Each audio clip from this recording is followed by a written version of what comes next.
Okay, let's get Cory in here. I need to get the likes up, motherfuckers, because we got Cory in the house now. Cory, what's up, man? Can you hear me? Yes. Okay, what's up? Let me get you up on screen here. Let me minimize this. Bear with me. You've been going for a while, or you're just starting? Yeah, no, I've been going for a minute, but let me go ahead and guys, this is Cory Hughes. If you guys don't know him, well, you guys need to know him. He's the #1 Kennedy researcher in the world. I don't think anyone else knows the Kennedy assassination to this degree better than this guy. So, you know, I've had him on a couple of times. I think obviously today's a big day because they put out, 80,000 documents. I mean, if you could kind of explain to them this declassification and this block of information that was put out, Cory. Sure. We just got just under 1,300 documents, supposed to total 80,000 pages. But I'm skeptical of what we're going to find. Okay. I've made the predictions before. You're going to get a bunch of stuff on Russia. You're going to get a bunch of stuff on Cuba, a bunch of stuff on Mexico City, and nothing of any real relevance that directly has to do with the assassination, I don't believe. The things that I'm most interested in getting are tax, Social Security, and employment records, or even just FBI files that reference those things surrounding Oswald, his mother, and basically the entire family. So those are the things I'm interested in. There is a 986-page file held by the Office of Naval Intelligence on Oswald's mother that goes back to 1941. There's no reason for that. Okay. Basically, ultimately, she was part of naval intelligence. She joined the Navy in 41 and they covered it up for some reason. And that's what I'm interested in. I'm interested in those kind of details, Oswald's history. All of the good stuff in documents is, #1, already out there, and #2, not even associated with the Kennedy files. Jack Valenti, he has his own file, right? Not in the Kennedy files. All the mob stuff that connects to Israel is in the mob files. So all the good stuff, in my opinion, we already have. Okay. There's not, and the stuff that they're not going to give us, they're never going to give us. So I do want to show you this. Nick just actually tweeted this, which I think is very interesting. Let me kind of share screen with you, and I'll show you what I mean here.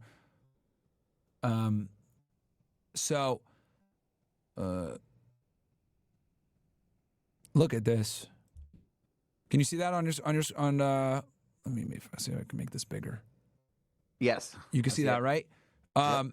So it says here, from the JFK files, the CIA has no objection to declassification and or release of information as document except these words. And then it says the Israeli Intelligence Service. And then it says, except brackets. And then in here, you can see the Israeli Intelligence Service.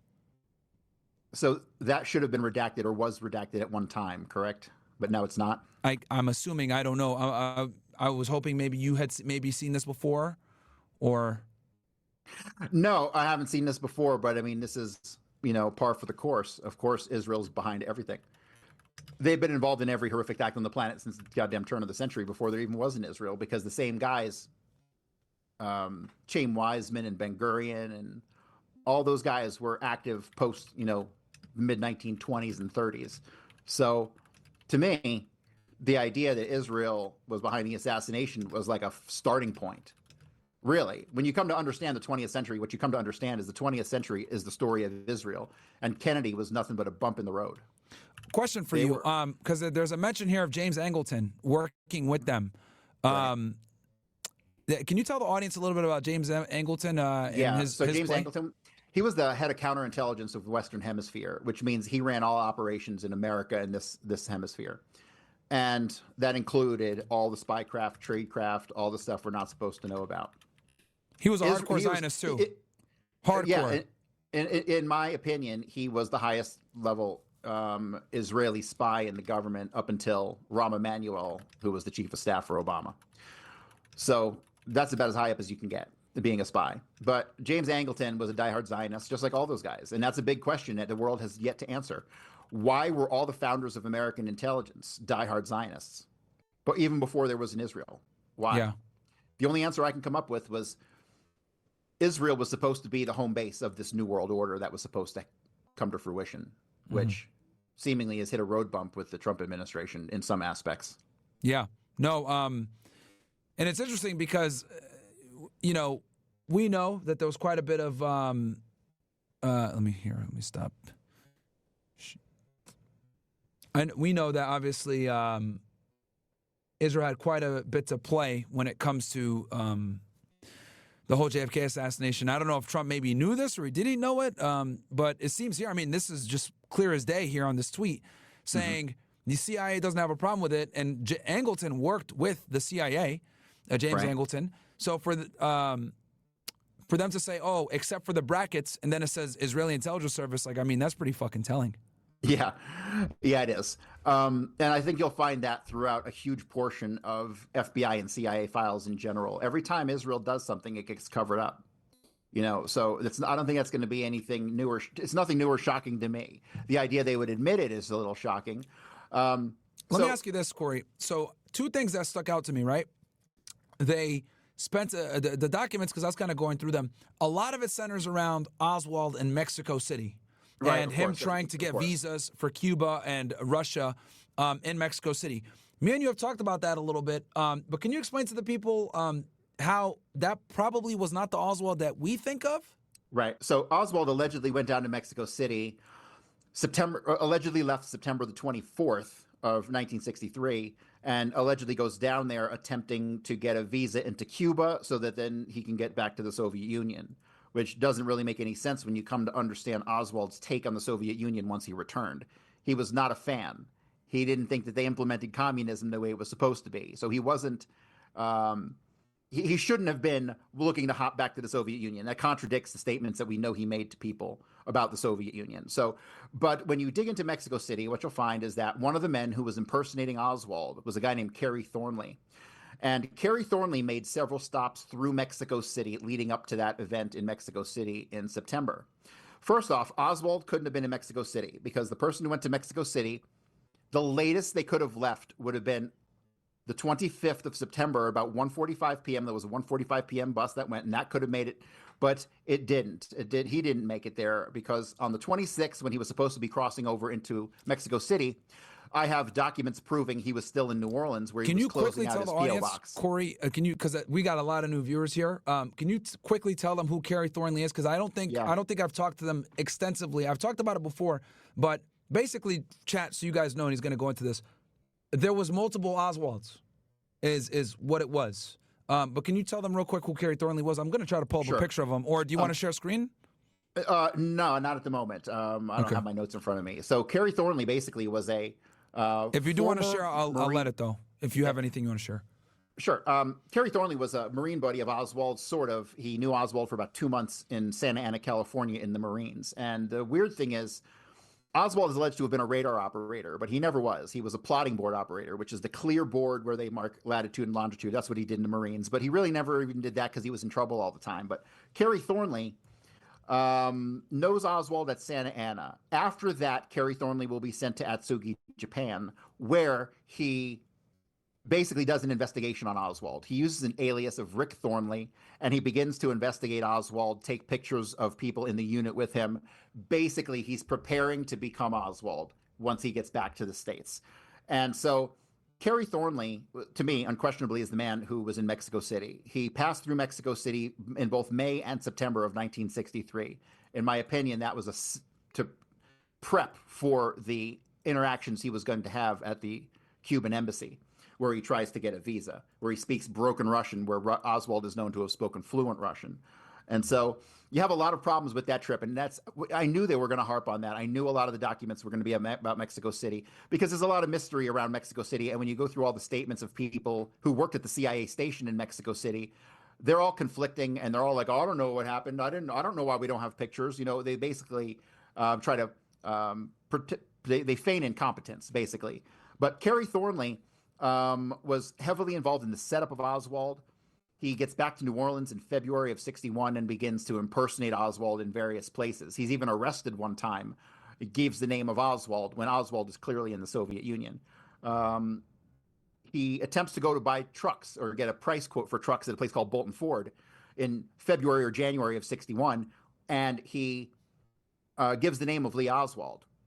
And so you have this man, Kerry Thornley, who's setting Oswald up all over the place. And then once Oswald gets back, allegedly, from Mexico City, Kerry Thornley then proceeds to go through a bunch of small towns in Texas where he identifies himself as Lee Oswald and attempts to get a job at a radio station. And he's seen with Marina Oswald and her kids. And who knows where the real Oswald is this entire time. But ultimately, Kerry Thornley will end up in Dallas, where he impersonates Oswald in Dallas. He goes to multiple places pretending to be Oswald. And ultimately, he will be the man who shoots J.D. Tippit, the police officer who's killed in Dallas that day. And he's identified again as Oswald. He will then be arrested from the Texas theater. And I think it's important, just so people know that you're not like, making up some crazy stuff. There was only one witness that saw J.D. Tippit get killed, right? And it was a black woman, and she saw two individuals that ran away after he was shot, which goes against the official narrative. My brother-in-law died suddenly, and now my sister and her kids have to sell their home. That's why I told my husband we could not put off getting life insurance any longer. An agent offered us a 10-year, $500,000 policy for nearly $50 a month. Then we called SelectQuote. SelectQuote found us identical coverage for only $19 a month, a savings of $369 a year. Whether you need a $500,000 policy or a $5 million policy, SelectQuote could save you more than 50% on term life insurance. For your free quote, go to SelectQuote.com. SelectQuote.com. That's SelectQuote.com. SelectQuote. We shop, you save. Full details on example policies at SelectQuote.com/commercials. Right, when you're talking about Akilah Clemens, and there were two other witnesses, actually, Frank Wright and Doris Holan. And their testimony is largely overlooked, but they put two people at the Tippit shooting. One of them was David Ferry, and the other was Kerry Thornley. And when you dig into Kerry Thornley more and the relationship with him and David Ferry... Ferry was there, not Lawrence Fishburne or whatever his name. Right, Lawrence Howard. Lawrence Howard. Yeah. So Lawrence Howard wasn't there. No, he was in the sniper's nest. He was one of the shooters at the sniper's nest, Lawrence Howard. Okay. So, but Kerry Thornley and David Ferry were responsible for the shooting of Tippit. And from there, Kerry Thornley will flee. He'll end up in the Texas theater. The entire story about Oswald entering the Texas theater and going up and all that, most of it is fiction. Most of it was the actions of Kerry Thornley. So Kerry Thornley was a man who was just heavily involved in the setup of Oswald in the days and months leading up to the assassination. Gotcha. So as far as what are your thoughts, I guess, on these documents being declassified? They spent quite a bit of time. I was going through Grok asking questions and stuff like that. They talk about intercepts. They talk about how the FBI had warned that he was going to be killed, and it seemed that Oswald was going to be killed, and they didn't do anything about it. What else? I'm trying to look. Right. Here. Well, as far as that goes, the Dallas Police Department, the day before the transfer, got a bunch of calls where they said Oswald's going to be shot. And in my opinion, it was Jack Ruby, because Jack Ruby didn't really want to go through with it, but he didn't have much of a choice. When your mob bosses tell you to do something, you do it. And plus, at that time, Jack Ruby already had cancer. Okay, a lot of people think he got some secret super cancer while he was in prison and died in 68? No, Jack Ruby was diagnosed with cancer in the 1950s, and so I'm pretty sure he was given that order because they knew he didn't have much time left anyway. So yeah, I'm looking, and now there's also talk about Efron, a Jewish CIA officer who later lived in Israel, wrote on June 22nd, 1962, a memo about Oswald's correspondence while he was in Minsk. Did that name ever come across in your research? Efron, yeah, he's an Israeli spy guy, and he was more connected with the Numex stuff, if I'm not mistaken, than he was with the Kennedy stuff. Okay. So I'm not too familiar, but the name has popped up for me for sure. Okay. And then they talk about the Eagle Falls.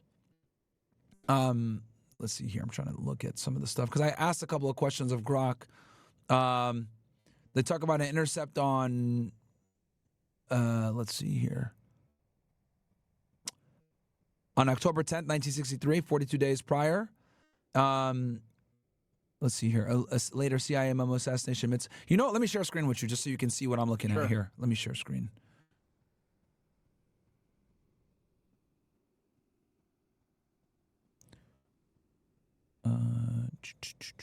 Boom. All right. Can you see that? Yes. Okay. All right. So, because I asked a couple of questions. Tell me about October 10th, 1963 CIA intercept.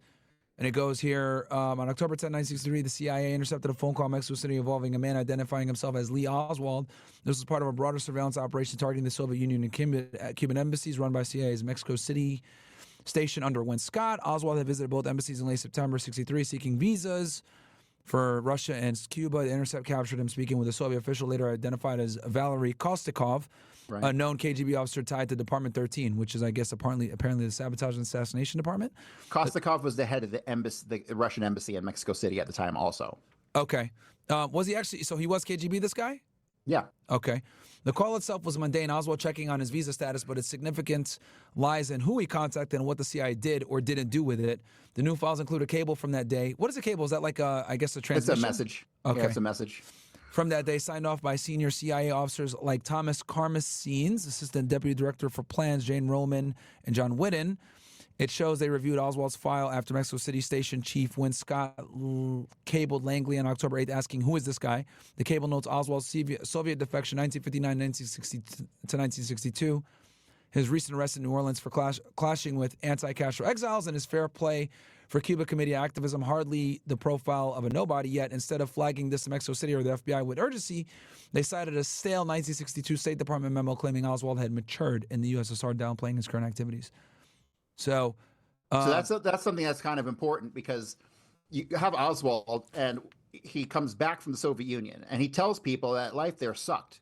He's like, it sucked, but then he continues to allegedly profess for communism and tries to get back to the Soviet Union. Like, none of that makes any sense. Okay. And is that what makes you think that the person that they intercepted was actually not Oswald, rather it was Kerry Thornley? It had to have been somebody else because this is another problem. Oswald was back in... My brother-in-law died suddenly, and now my sister and her kids have to sell their home. That's why I told my husband we could not put off getting life insurance any longer. An agent offered us a 10-year, $500,000 policy for nearly $50 a month. Then we called SelectQuote. SelectQuote found us identical coverage for only $19 a month, a savings of $369 a year. Whether you need a $500,000 policy or a $5 million policy, SelectQuote could save you more than 50% on term life insurance. For your free quote, go to SelectQuote.com. SelectQuote.com. That's SelectQuote.com. SelectQuote. We shop, you save. Full details on example policies at SelectQuote.com/commercials. Allegedly, Oswald left Mexico by October the 3rd, and by October the 5th, he's witnessed in Alice, Texas, which is a small town. And so this date doesn't really make much sense because he's already out of the country. So even if they had a visa for him, it would have been dead there because there's a time limit and you have to pick it up in person. So unless he was planning on making another trip, which there's no indication of ever, the entire Mexico City story really, to me, falls apart once you realize that Kerry Thornley, number one, was impersonating Oswald everywhere else, and number two, had been to Mexico City 2 times before this incident. He went in May and he went in September. And this is another thing that's really odd. During those months that Kerry Thornley left, which was from May to September of 1963, is when Oswald shows up in New Orleans from May to September of 1963, right? So you have one Oswald coming and the other one who was impersonating him leaving. So there's a 2-week overlap at the beginning and the end, which I have no doubts that these are the only times Kerry Thornley interacted with Oswald. But I have no doubts he did interact with Oswald because he handled Oswald in regards to Fair Play for Cuba Committee. So let me make this really clear. Oswald was not a communist. He was an agent. And Oswald did not have anything to do with the Fair Play for Cuba Committee whatsoever. There are letters written from Oswald to the Fair Play for Cuba Committee, and they're fakes. Okay, they're forgeries written after the fact. All the communications with the guy who was running Fair Play for Cuba Committee at the time, V.T. Lee, all those communications were most certainly not written by Oswald. They have wrong information in them, which proves they were backdated.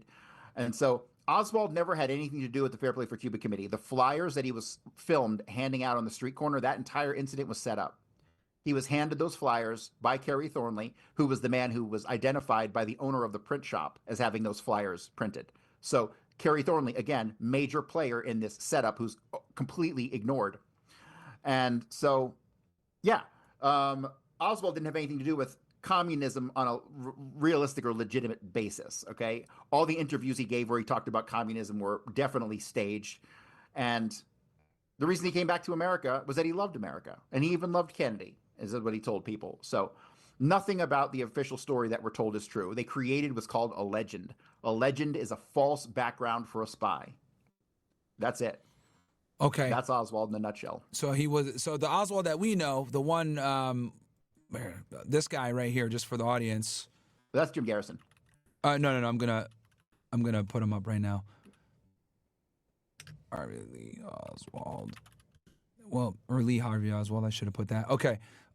This one, the one that we know, this guy was never a spy. This guy never shot Kennedy. He was just basically, like you said, a patsy. Kerry Thornley was really the one. Well, he was definitely involved with intelligence going back to the Marines, and honestly, prior to the Marines, when you get into his family, which I don't want to get too off on a tangent tonight because that's a whole rabbit hole into itself. Yeah. The story of Oswald and the story of the assassination are two different stories. They intersect, but they're generally two different stories with two different motivations of why Oswald who he was and why he did what he did. And the assassination, which really, when you read my book, I have an opening chapter on Oswald, but the rest of the book that explains how everything went down has nothing to do with Oswald. It's all Oswald impersonators. And the Oswald impersonations were, to me, very easily determined based on the company he kept.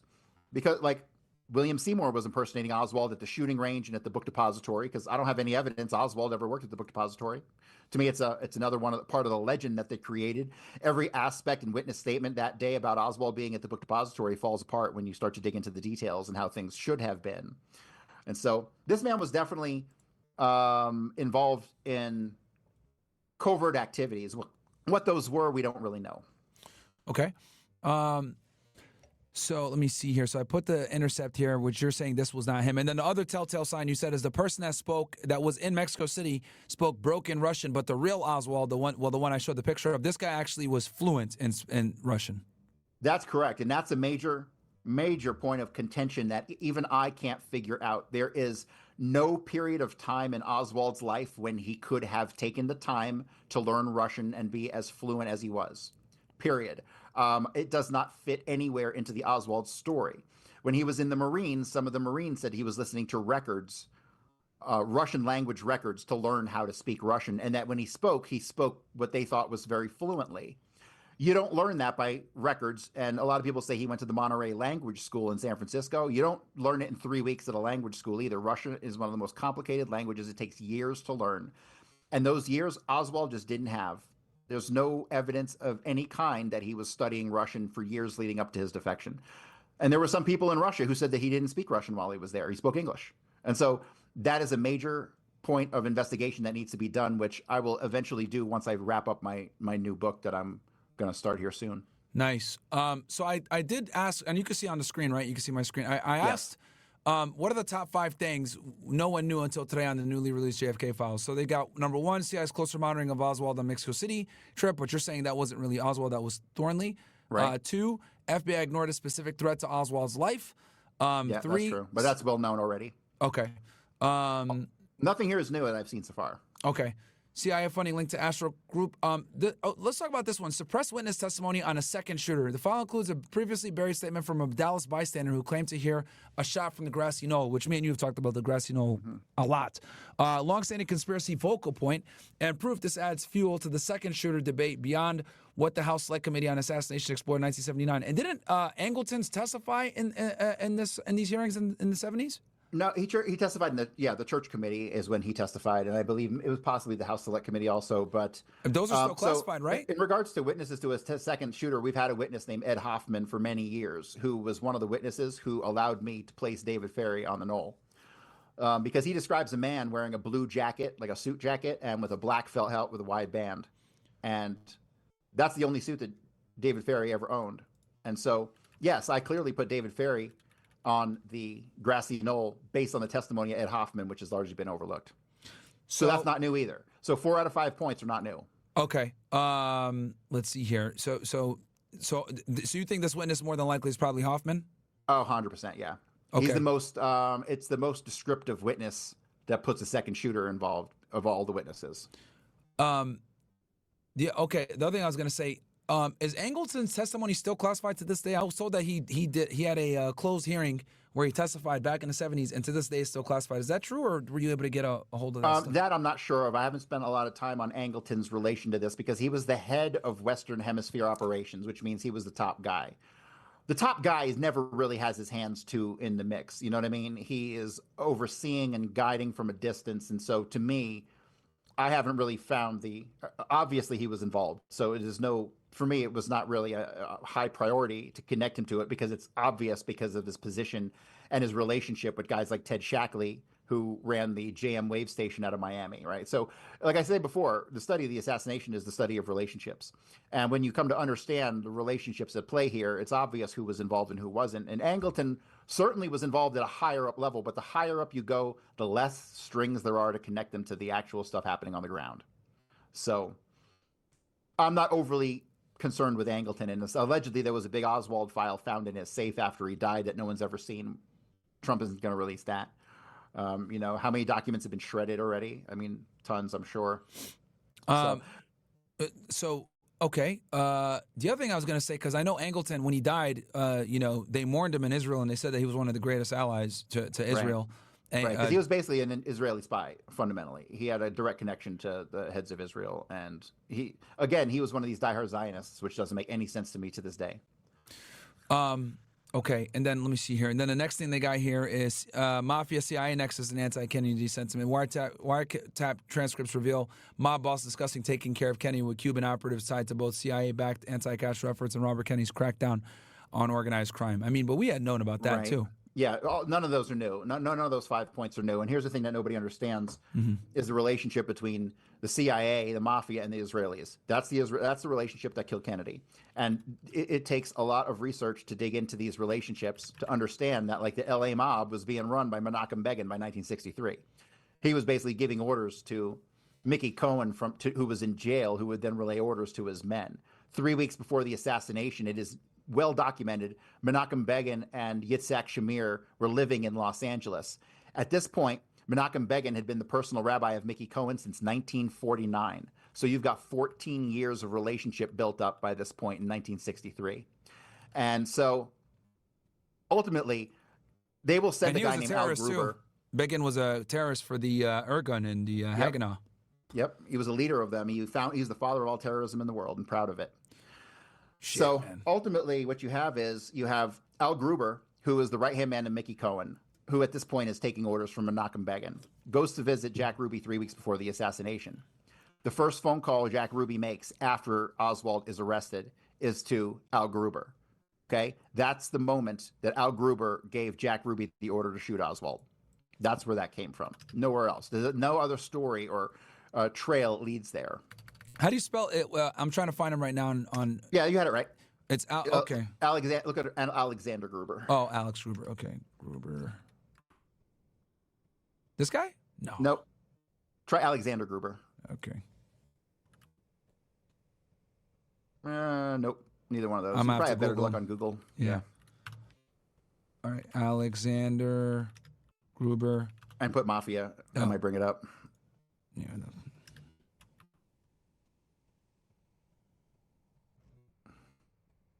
Jack Ruby Associates. There's got to be. Oh yeah, check that. What is that? Yeah, statements from Al Gruber here. Okay. You scroll up. That looks like some sort of deposition of Gruber at the House Committee. Yeah. No picture though. It looks like. No. A lot of those mob guys you don't find pictures of. Yeah, fair enough. But this is the guy that basically told him to. Yeah, he had to have given the order, which came from directly from the Israelis, who were in bed to the hilt with the mafia from 46 all the way through here in 63. That relationship kind of petered out in the 70s when Myron Lansky went on the run. But for that entire, basically, 30-year period or so, they were all one organization, acting in unison together. The mob set up the drug trafficking routes between Venezuela and Saigon, which funded the state of Israel to begin with. So if it wasn't for the mob, there would be no Israel. Yeah. Yeah, getting the weapons over there and everything. And yeah. Well, let me ask you this, because I've always kind of wondered this. What was David Ferry's incentive to be on the grassy knoll with Jack Valenti shooting at Kennedy? What was his incentive? Oh, well, he hated Kennedy, but ultimately he worked with the CIA because he was being blackmailed. They had film of him banging these two underage black girls. But wasn't this guy gay too? My brother-in-law died suddenly, and now my sister and her kids have to sell their home. That's why I told my husband we could not put off getting life insurance any longer. An agent offered us a 10-year, $500,000 policy for nearly $50 a month. Then we called SelectQuote. SelectQuote found us identical coverage for only $19 a month, a savings of $369 a year. Whether you need a $500,000 policy or a $5 million policy, SelectQuote could save you more than 50% on term life insurance. For your free quote, go to SelectQuote.com. SelectQuote.com. That's SelectQuote.com. SelectQuote. We shop, you save. Full details on example policies at SelectQuote.com/commercials. Yeah, well, sort of. I mean, he was married at one point in time. So when you dig into David Ferrie's history, you'll find tax records that show he had 2 dependents living in Tampa in 1949, I believe it was. He was allegedly married and had a child. And there is actually a David Ferrie Jr. who, at the time of the assassination, was a lieutenant in the fucking Marine Corps. So no one ever talks about that. No one ever mentions David Ferrie's. He was just a sex freak, you know what I mean? And he would screw anything. Most certainly a pedophile. Most certainly used the Civil Air Patrol as a child trafficking ring connected to these fake Catholic churches run by a guy named George Hyde. So David Ferrie was as lowball as it gets. But no, he hated Kennedy.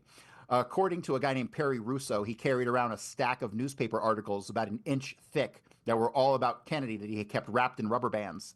But he never hesitated to let people know how much he hated Kennedy. And then see, why did he hate him so much? The order, what's that? Why did he hate him so much?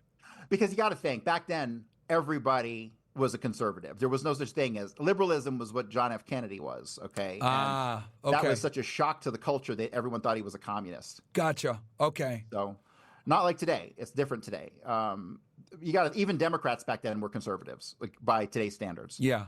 So that was pretty much it. And the whole Bay of Pigs, they felt abandoned, but I believe the Bay of Pigs was a fugazi. I believe it was meant to fail to get to oust Kennedy. That's my conclusion on the Bay of Pigs, because none of it makes any sense. They went in very underprepared. You know, they didn't have any money or weapons for the Cuban people's uprising. And here's a good thing. Why didn't they have any money or weapons? Why didn't the Cuban people who were going to have an uprising have any money or weapons? Well, because all of it got deflected to Israel. David Ferrie and a number of his guys broke into several, I think 3 total bunkers and armories that were used to store our World War II surplus.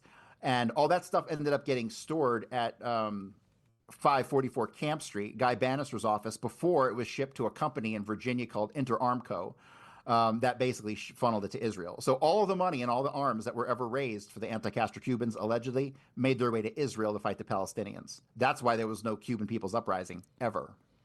Also, something that was shocking to me that I noticed when I was going through the documents is that the CIA had informants called M. Carbone 1, 2, and 3. And basically, these guys were Miami Herald reporters that were planted to push narratives. You know, and I think that goes to show, you know, people always say, oh, you know, intelligence agencies run news companies and they put out certain propaganda. But in this case, I mean, I'm sure you probably already had this information, but I found it crazy that they have informants that are reporters to push out certain narratives. Yeah, that was Mockingbird, basically. That's the Mockingbird Project, which was the infiltration of CIA into American media, which is where the Fair Play for Cuba Committee came from. The Fair Play for Cuba Committee, this supposed communist organization, was a CIA front the whole time, and it was founded by 2 guys who worked for CBS, Richard Gibson and Robert Tabor. They were both card-carrying CIA agents. We know this, you know, in hindsight, looking back. But they were working for CBS and the CIA at the same time. So I'm pulling up Operation Mockingbird right now for the. So when you pull up Mockingbird, here's the thing: when you pull up the Mockingbird official story, what you get is some story about how there were some New York reporters who they thought were communists, and so they investigated them, and that's what it was, and that's really just a cover story. Mockingbird, really, the infiltration of media is not very well documented in and of itself. The actual operation and how it did is one of those things where they can't let people know that they're buying reporters, you know. Yeah, and they're obviously doing it to this day, right? You know, the media is very powerful. Oh yeah, MSNBC, CNN. I mean, and from what the USAID stuff is uncovering, it seems like the vast majority of the establishment were fucking communist traitors, basically. Yeah, shit, man. So I mean, it's safe to say that you already knew all the stuff that they put on here. This stuff, I don't even know. Have you gone through it at all? I know it's been a few hours. I started clicking. I got through 20 or 30 documents, and just like I thought, it was all going to be about Russia and Cuba, and I haven't seen anything significant yet. We're not going to see anything significant yet. If I don't get anything on Marguerite Oswald's tax history, I don't really care about much, honestly, because she's the genesis of it all. She's the genesis of the Oswald operation from 41 onward, right? We start having these Oswald anomalies in 45, and the Oswald anomalies, which indicate he was in two different places at once, last all the way until his death. So yeah, and I'm I'm trying to make sense. Like right now, I got one of these documents in front of me. Like this stuff. I mean, kudos to you. So let me comment on this document real quickly. Okay. So here it says the Opelika refugee referral procedures. Okay, Opelika was a secret CIA base that Oswald's brother worked at in 1955. Okay. So what the implication is, who knows? But that base was very top secret, and you had to have very high security clearance to even work there, even as a guard. And Oswald's brother worked there. So Oswald went through all the same units that his brother did, which is weird. And I can tell you with certainty, at certain times during his life, his brother, Robert Oswald, went by the name Lee Oswald, which is very strange in and of itself. You know, it's and I'm really happy that you're here with me, Cory, because I was going through these documents, and I ain't gonna lie, I got to give you a lot of credit because you've analyzed thousands of pages of CIA documents. So I'm sure for you, this is you look at a document, and it's incredible how quickly you can discern what it's talking about, where it came from, etc.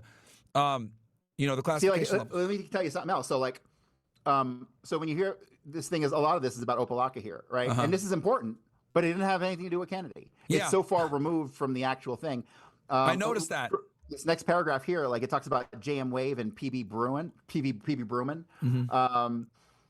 So what's it say about JM Wave here? And then look, I saw a lot of mention of Kubark. I saw that a few times as well. Kubark is CIA. That's all. It's just their internal name for themselves. Oh shit. Okay. Yeah. And then and JM Wave. Can you tell? Because I saw JM Wave all over the place too. So is JM Wave this secret place basically in Opelika? Is that the name of it? Well, JM Wave was based out of Miami, and JM Wave was here's the thing, the CIA is not supposed to operate in America. Yes. But of course they fucking did. And JM Wave was the largest CIA station that used the cover of an insurance agency. And they handled somewhere in the neighborhood of 30,000 operatives out of Miami. So I am 100% convinced the top guys in JM Wave, Ted Shackley, George Ioannidis, and David Morales, were all involved in the assassination and were in Dealey Plaza. Okay. And we have proof of that. I mean, me and you went over the pictures where Morales was there, Valenti was there. They jumped on the car after. This is important here. Let me talk about this. Scroll up a little bit. Okay. Okay, so you've got right here Operation Mongoose. Let's talk about Mongoose. Okay. Mongoose was actually run out of Opelika at the time that Robert Oswald was there, or previous to after Robert Oswald was there. He was there when they were overthrowing Guatemala. When they were overthrowing Guatemala in 55, that's when Robert Oswald was there. As soon as that operation was over, they transferred to Operation Mongoose, and that brings in New Orleans. That directly connects to New Orleans and all the guys down there who were running these anti-Cuban operations. So Mongoose becomes very important because there was they started to set up a training camp north of Lake Pontchartrain. It never really got off the ground, but they had weapons and stuff stored there in a shed, and the FBI raided it and confiscated all that stuff and allegedly shut down Mongoose at that time. That's talked about in the JFK film, if anybody has seen that. But Mongoose ends up being the central binding operation that a lot of the guys who were involved in the assassination had been previously connected to. Let me ask you this, Cory, because I made this connection myself, and I'm sure you probably came to the same conclusion, but I thought it was crazy. So the JFK movie, right, talks about what you mentioned here with the Cubans, the mafia, CIA, etc., but it makes no mention of Israel ever. And then when I find out that, Arnon Milchan, who funded this movie, spent $150 million or some other insane amount of money, who's a Zionist Jewish guy, and he was actually a part of their intel program to make sure that he protected their unacknowledged nuclear program. Did he purposely fund the film to ensure that there was zero Israeli angle in this film? Because JFK to this day is the most popular movie. Well, yes, definitely they wanted to avoid the Israeli angle, but these cocksuckers can't seem to help but brag about everything they do. Seriously, and yeah. And I think that's what that fucking film was. They were bragging that they got away with it. But everything these people do also backfires. Mm-hmm. Because that movie led to the JFK Records Act, which got all the documents released, which led to me figuring out most of this stuff. So if that movie never came out, the documents never would have come out. We never know anything. So thank you to the Israelis for making that fucking piece of shit film. Don't get me wrong. I love the movie. I've seen it 100 times. It is a fantastic piece of cinema. Yeah. But it is a fantastic piece of propaganda as well. And it completely diverts all the stuff. It never mentions Kerry Thornley or Thomas Beckham or like any of the guys in New Orleans who had anything to do with the setup, right? It doesn't mention Lawrence Howard or William Seymour, does it? No. It shows in the very opening scene a woman getting thrown out of the car. That's the Rose Chermy incident that involved Arcacha and Emilio Santana, but they pretend like they didn't know who it was at the time, right? And so, yeah, it deflected from all the things that are important in the assassination and focused heavily on Oswald and his activities in the building that day, which were definitely not Oswald. And I'm still, to this day, the only person on planet Earth who puts that forth as a theory that Oswald wasn't there that day, because he couldn't have been there that day. It doesn't make any sense whatsoever. And every other Kennedy researcher still harps on activities of Oswald inside the book depository. It's really quite frustrating. You know, and I always thought that was very interesting that like Arnon Milchan filmed this movie and then he went on Israeli television and admitted that he was a spy and he was a part of their nuclear program and his job was to make sure that it stayed unacknowledged. So when I saw how hard they went on Clay Shaw and David Ferry and they just really focused on that angle and the Cuban angle in the movie, which is a great movie. I like it, by the way, by Oliver Stone. It's very obvious that it was designed to obfuscate, because if you ask any normie, hey, what's the most popular piece of media that concerns JFK, they're going to go to the 1991 Oliver Stone film. And Right. it purposely misdirects the American public. Yes, intentionally. And that's the problem I have with the vast majority of Kennedy researchers, is that the vast majority of Kennedy researchers, they just toss around the same footballs. Yeah. They don't solve anything. They just move pieces around the board. It's so bad to the point it's got to be intentional. I mean, these people can't be that stupid. Anyone who studied Kennedy for 30 years and hadn't figured shit out is a moron, not an expert. Yeah. So, Matter of fact, hold on, let me look. They're telling me in my thing right now that that Mario's holding a space. Let me see here if I can, because I'm trying to get as many people familiar with your work as possible, Cory, because I think it's fucking ridiculous that more people need to know about you, man, because this is wild stuff. This is crazy information, and most people don't even know about it.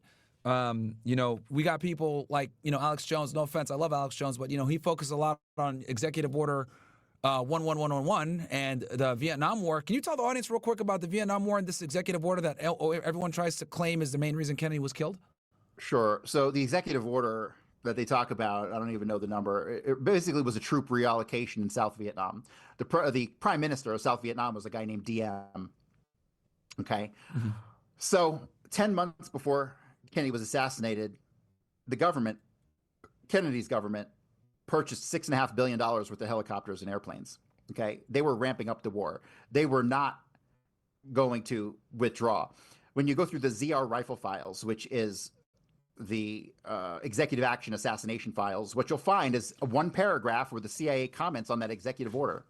And they commented that executive order, the purpose of it was meant to put pressure on DM to allow the U.S. to get involved with their war, because DM didn't want the U.S. involved with their war. He was like, screw you guys. I don't want any part of it. And so since he wasn't cooperating, the CIA killed him. And that's what kicked off the war. But the notion that Kennedy was going to pull out is ridiculous. The CIA even commented in these files that this executive order was meant specifically to put pressure on DM, and it didn't work. So they killed him. I'm getting a bunch of chats right now. And right now as we speak, by the way, Cory, there is a breaking JFK files revealed. There's thousands of people in this Twitter space. I kind of want to bring you in if you're okay. And we kind of just break a lot of this stuff open, because they're saying here, because a lot of this stuff they're talking about the Israelis, me and you have talked about extensively already. But I see right here, for example, I'll pull it up on screen so you can kind of see my screen. Someone says here, CIA cable, 2025, Kennedy obstacle gone, and mentions U.S. friends who eased the path. Rubenstein. And then it says another one, Warren Commission Exhibit 2025-278, Ruby. Let me show this. I'm sorry.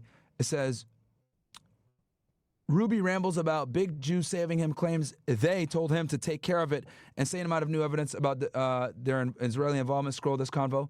Let me jump in this Twitter space real quick.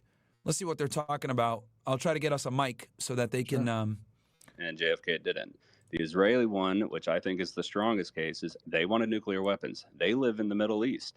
They think not having nuclear weapons is existential to them. Who was in their way? JFK. Read his letters between him and Ben-Gurion about Dimona. JFK was against He wanted to denuclearize the world. And to them, it was an existential threat. To say that they wouldn't kill the president for something that would be existential to them. And guess what? LBJ did 100% change. Like, So what really changed after? I just requested a mic. They're in here talking. Once I get a mic, I could definitely jump in and I'll introduce you to the space. Now that Israel has nukes, so it's kind of I mean, I feel like it's just it really is just that simple. Even who's the one that's directed or labeled the path, or I guess came up with the path in Dallas that JFK was going to travel on? Sam Bloomfield, another Zionist guy. I mean, you just start looking at all the people involved, the corporations involved, Permindex, even Abraham Zapruder, another big. But you have Uncommon. You have to concede. I think what Mickey's saying is like that's a lot of threads to connect. Yeah, to. it's the documents. You're way out the documents really don't point clearly. I hope you're ready to fry them, Cory, because this guy, Jess Fields in here, who you can see on screen, he every time, because I've talked with him about this, and I say that there's Israeli involvement, he always gets mad when it's like, well, really, it's just a coincidence, and I'm like, bro, like, it's obvious. So let me go ahead and unmute it. Let's see. Give us a mic. And then we'll get to Joe. My brother-in-law died suddenly, and now my sister and her kids have to sell their home. That's why I told my husband we could not put off getting life insurance any longer. An agent offered us a 10-year, $500,000 policy for nearly $50 a month. Then we called SelectQuote. SelectQuote found us identical coverage for only $19 a month, a savings of $369 a year. Whether you need a $500,000 policy or a $5 million policy, SelectQuote could save you more than 50% on term life insurance. For your free quote, go to SelectQuote.com. SelectQuote.com. That's SelectQuote.com. SelectQuote. We shop, you save. Full details on example policies at SelectQuote.com/commercials. Also, LBJ was on. Oh, I'm sorry, Joe. The only reason that Kennedy picked LBJ was because he was from the state of Texas and he needed him. They hated each other. And LBJ was under investigation by Bobby Kennedy going back to some cotton that didn't exist down there. And I posted a video on YouTube. This guy's a history professor, former military. And Cory, isn't it true that, and you correct me if I'm wrong here, I was told that LBJ basically blackmailed JFK to become his running mate, and if he didn't, he was going to expose the fact that he was having sex with a lot of women, JFK. You know, that's a possibility for sure. Okay. They definitely did not like each other at all. Kennedy needed the South. He thought Johnson could bring him that. Give him Texas. Yeah, but Johnson was an Israeli puppet from the jump. So once he got in, he gave them the keys to the kingdom. Gotcha. Okay. Let's see what else these guys are talking about here, because I know you're probably going to be able to. That they wanted nukes. Well, no, the to me it is, and I didn't. Maybe you guys are more balls deep than I am. But what was very new for me was that the guy who shot the president 30 days before was in Mexico meeting with a high-level KGB agent. That is new. Oh, okay, so that was known. But I mean, to me, that's concrete evidence. Joey, you're saying that this was known. I think it was blowing Mickey's mind. It was blowing my mind, but I'm not balls deep on the. To me, that's like hard evidence that like there's a connection between the this elite KGB unit and the guy who shot the president of the United States. I mean, but the argument you're making is more like they wanted nukes. Kennedy said no, and then you have to tell me they murdered him. There's more like Like, did he meet with a member of Israeli intelligence before he killed him? James Angleton, a CIA agent, working on, and this is the document I shared, working on multiple operations with the Israeli intelligence service. Right, that's number one. Two, then I also put under there in the comments a link where Angleton is pointing everything to Russia. Right, like another operation where he's the mail drops that I spoke about before, he's pointing everything to there. But we also know that there were agents in what used to be Czechoslovakia, right? And you'll see those in the reports too, that Czechoslovakia was also involved. So I don't think they tried to frame Russia. I think probably used Russia. I think there were multiple people. I think the strongest evidence is the fact that why is the Israeli intelligence involved in multiple operations inside the U.S. and the person who and I'll put the link up to that too. The person who was following Oswald was later revealed to be a Jewish spy. Like, that's weird, Mickey. The guy who knows the info, who's tracking him, tracking his every movement. He's dropping on. They said they're going to close down in about 10 minutes, but let's see if we get a mic and we can get in here. Who then right after this happens moves back to Israel. The guy. So you're saying the guy who was following Oswald to get if not, they're lost. Whatever. Was working for the no Israelis. biggie. But there's like 6,000 people in here in this Twitter space. Turned out to be an Israeli spy, as reported by Israeli media. So, if you want to fill in the blanks, there's as many blanks to fill in on that story as there is. Oswald met this guy going to look for a visa, which this Israeli spy reported he was going for a visa. Wind up meeting the guy that's already been there for 2 years prior without ever meeting Oswald, knows Oswald's going to Mexico City, and they put them there 2 years earlier to then turn him into a killer. Like, it's just as many. It's just as many links missing as there is with the other story. Do you think? I just need to mention something because it hasn't come up yet, and I think it's kind of fascinating that we're not talking about this. Oswald's connection with the Soviet Union were well known. He defected to the Soviet Union in 1959 and lived there for 3 years. So it's not like this is a huge revelation. If they say anything that's wrong, let me know, Corey. I'll mute them and you could correct them if they're saying something wrong.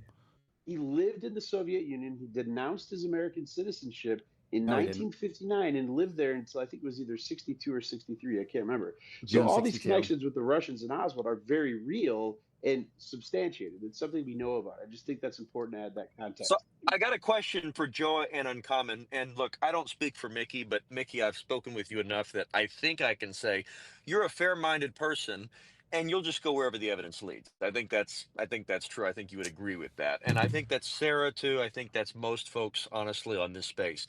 So the thing is, like, look, if the evidence points to this or that state actor, I don't really care who did it. I just want to know who actually killed JFK. I mean, like, this is our president. He was beloved. He still is. We know who shot him. So Joa and Uncommon, the question I would have for you guys is there are, supposedly 80,000. I mean, there could be 100,000.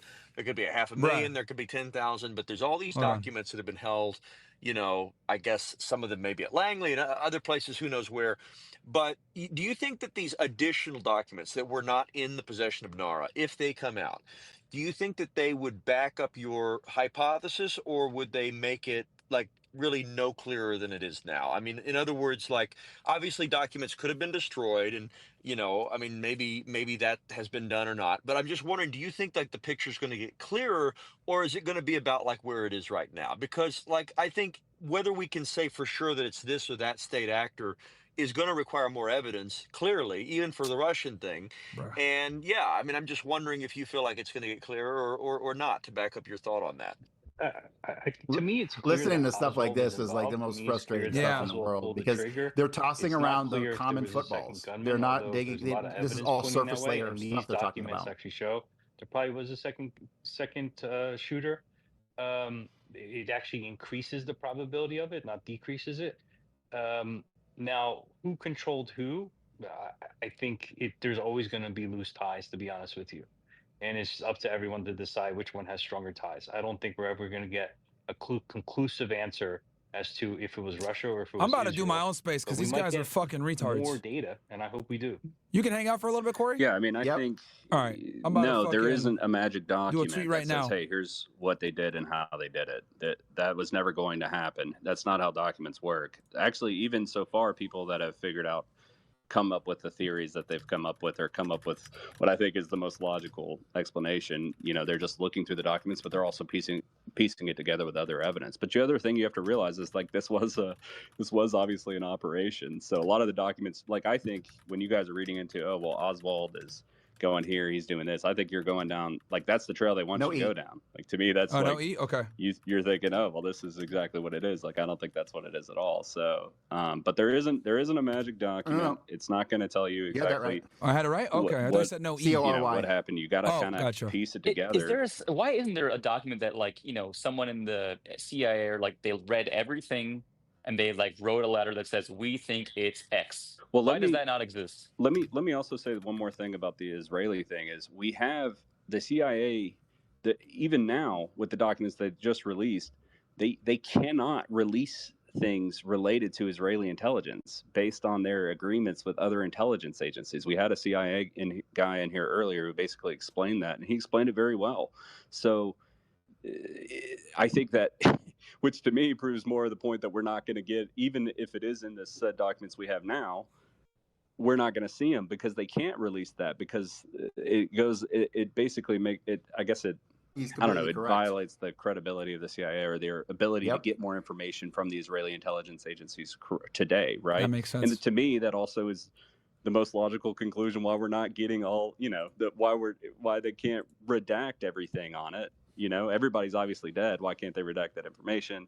Because, and some of it does make sense. Obviously, if you have to recruit other agents in the future, if you start giving away everyone's identity, then if you start giving away, hey, this is the Israeli intelligence agency, you're not going to get more information from the Israeli intelligence agencies, which we know the intelligence agencies all work together. But what I'm saying is that's why I think that it's covering up for the Israeli Mossad connection is the most likely thing. It's also the reason that all of our politicians get uncomfortable, because they all run on a pro-Israel ticket. Basically, everyone in our government does. So anything that could damage that it's the same thing with the Epstein files.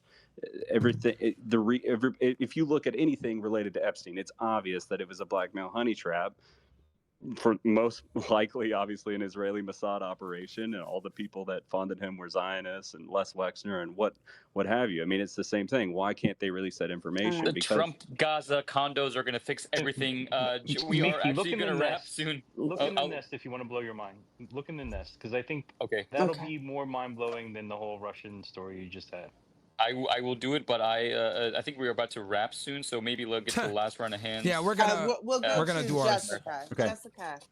Ours is about to be way better than this shit. I'm just curious. Like I'm writing a lot of these posts that are going out. Myron, I'm gonna run and grab a drink real quick. Yeah, go ahead. You good? Are about Vietnam, and because I'm about to start up my space here in a second with just me and you. Like when he got assassinated, but before he got assassinated, and even after he got assassinated. Like there's one from 1963. So it's kind of... This is actually comical that they have these people on. Meanwhile, I got like the #1 guy on this shit, and they're not giving a mic. This is the problem with a lot of these spaces. Like, people are just dumb. Which is why I'm gonna fucking just... we're just gonna run it ourselves. You want something done right, you gotta do it yourselves. You know what I mean? So, I'm gonna start this space up here in a second. I think I might need to start it up on my phone, though. Because if I start it up on the computer... it might be fucked up, but I'm going to definitely start. Let me.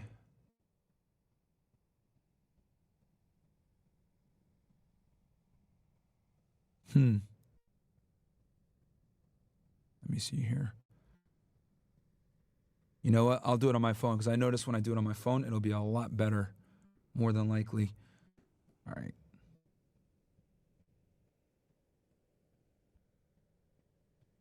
So we're going to bring all the Twitter listeners in, and obviously you guys watching on YouTube and Rumble, and we're live streaming it too. So we're literally doing it all.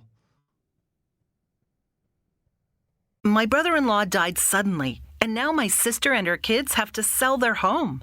That's why I told my husband we could not put off getting life insurance any longer. An agent offered us a 10-year, $500,000 policy for nearly $50 a month. Then we called SelectQuote. SelectQuote found us identical coverage for only $19 a month, a savings of $369 a year. Whether you need a $500,000 policy or a $5 million policy, SelectQuote could save you more than 50% on term life insurance. For your free quote, go to SelectQuote.com. SelectQuote.com. That's SelectQuote.com. SelectQuote. We shop. You save. Full details on example policies at SelectQuote.com/commercials. All right.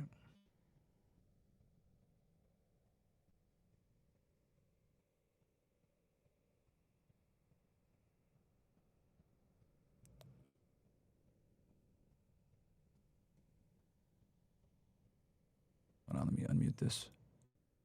Oh, did they close it? I think they closed it.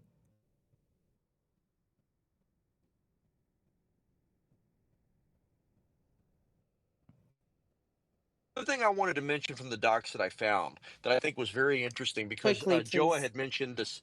He had mentioned the second shooter. There are several documents in there, several documents that talk at length about different rifle testing, scope testing, range testing, and I just haven't had time to really think through that. I'm a little bit tired as well, but there's quite a lot in there that apparently was pertinent to the JFK investigation, where the CIA and the intelligence agencies were testing different types of weaponry. I thought that's very interesting, and maybe at some point somebody will figure out what the exact connection was, but it doesn't, at least on its face, have a clear thing where they're like, well, this is what Oswald must have done. It's very interesting that they have those documents in there. I just wanted to point that out. Jess, we have to land because it's been a 9-hour space. We are 10. ready to sleep 10 hours. These niggas been We'll going for end 10 it on hours? LBJ's genitals. Oh, Lord. But I do. All right, they're gonna I end. do want to say this. I want to thank Chat, our as soon as esteemed they end panel. theirs, I'm gonna I start learned a mine. lot. I am not an expert on this, so if I Mickey, said anything dumb, I apologize. As soon as they end this shit, I'm gonna start mine, chat. You just pointed it out. He's Russian. Bro, and don't Jewish. make me start, dude. She's gonna. And I'll drop the website for you guys as well if you guys want to listen in on Twitter. You can watch it live or you can listen in. I don't know, but I want to thank everybody who came up and. They're wrapping up theirs right now. Corey, once they wrap up theirs, I'm gonna start mine. Okay. Hosts and everyone who this is really amazing. I hope we continue to do this. I'm learning. I'm slightly mind blown, but apparently I was like 10 years late. So what do I know? But Sarah, what do you think? You are the top G. I give you the last word before we close. So kind. I do. This has been an epic space. I think everybody needs to follow all of our speakers. Follow Mickey. Mickey works so hard, and he comes up here. He helps. He's wonderful. But take a look at your speaker panel. You'll see Jessica. You want to follow Jessica. She is responsible for all the breaking news that is happening on Mario's page. We call her the good Jess. We call you Jess the bad Jess, but she's our good Jess.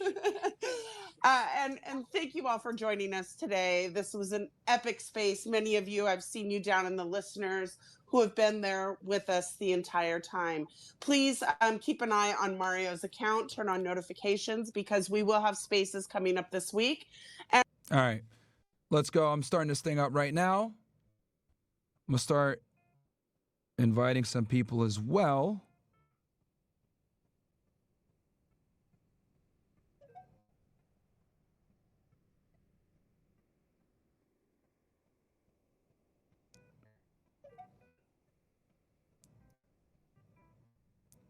All right.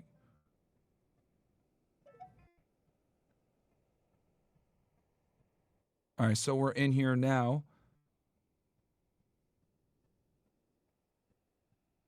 Hold on one second.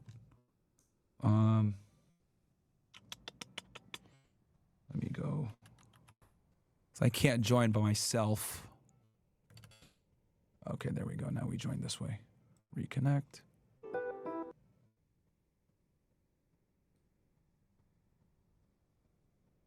All right, what's up, guys? Welcome to the space. I got Cory Hughes in the house with me.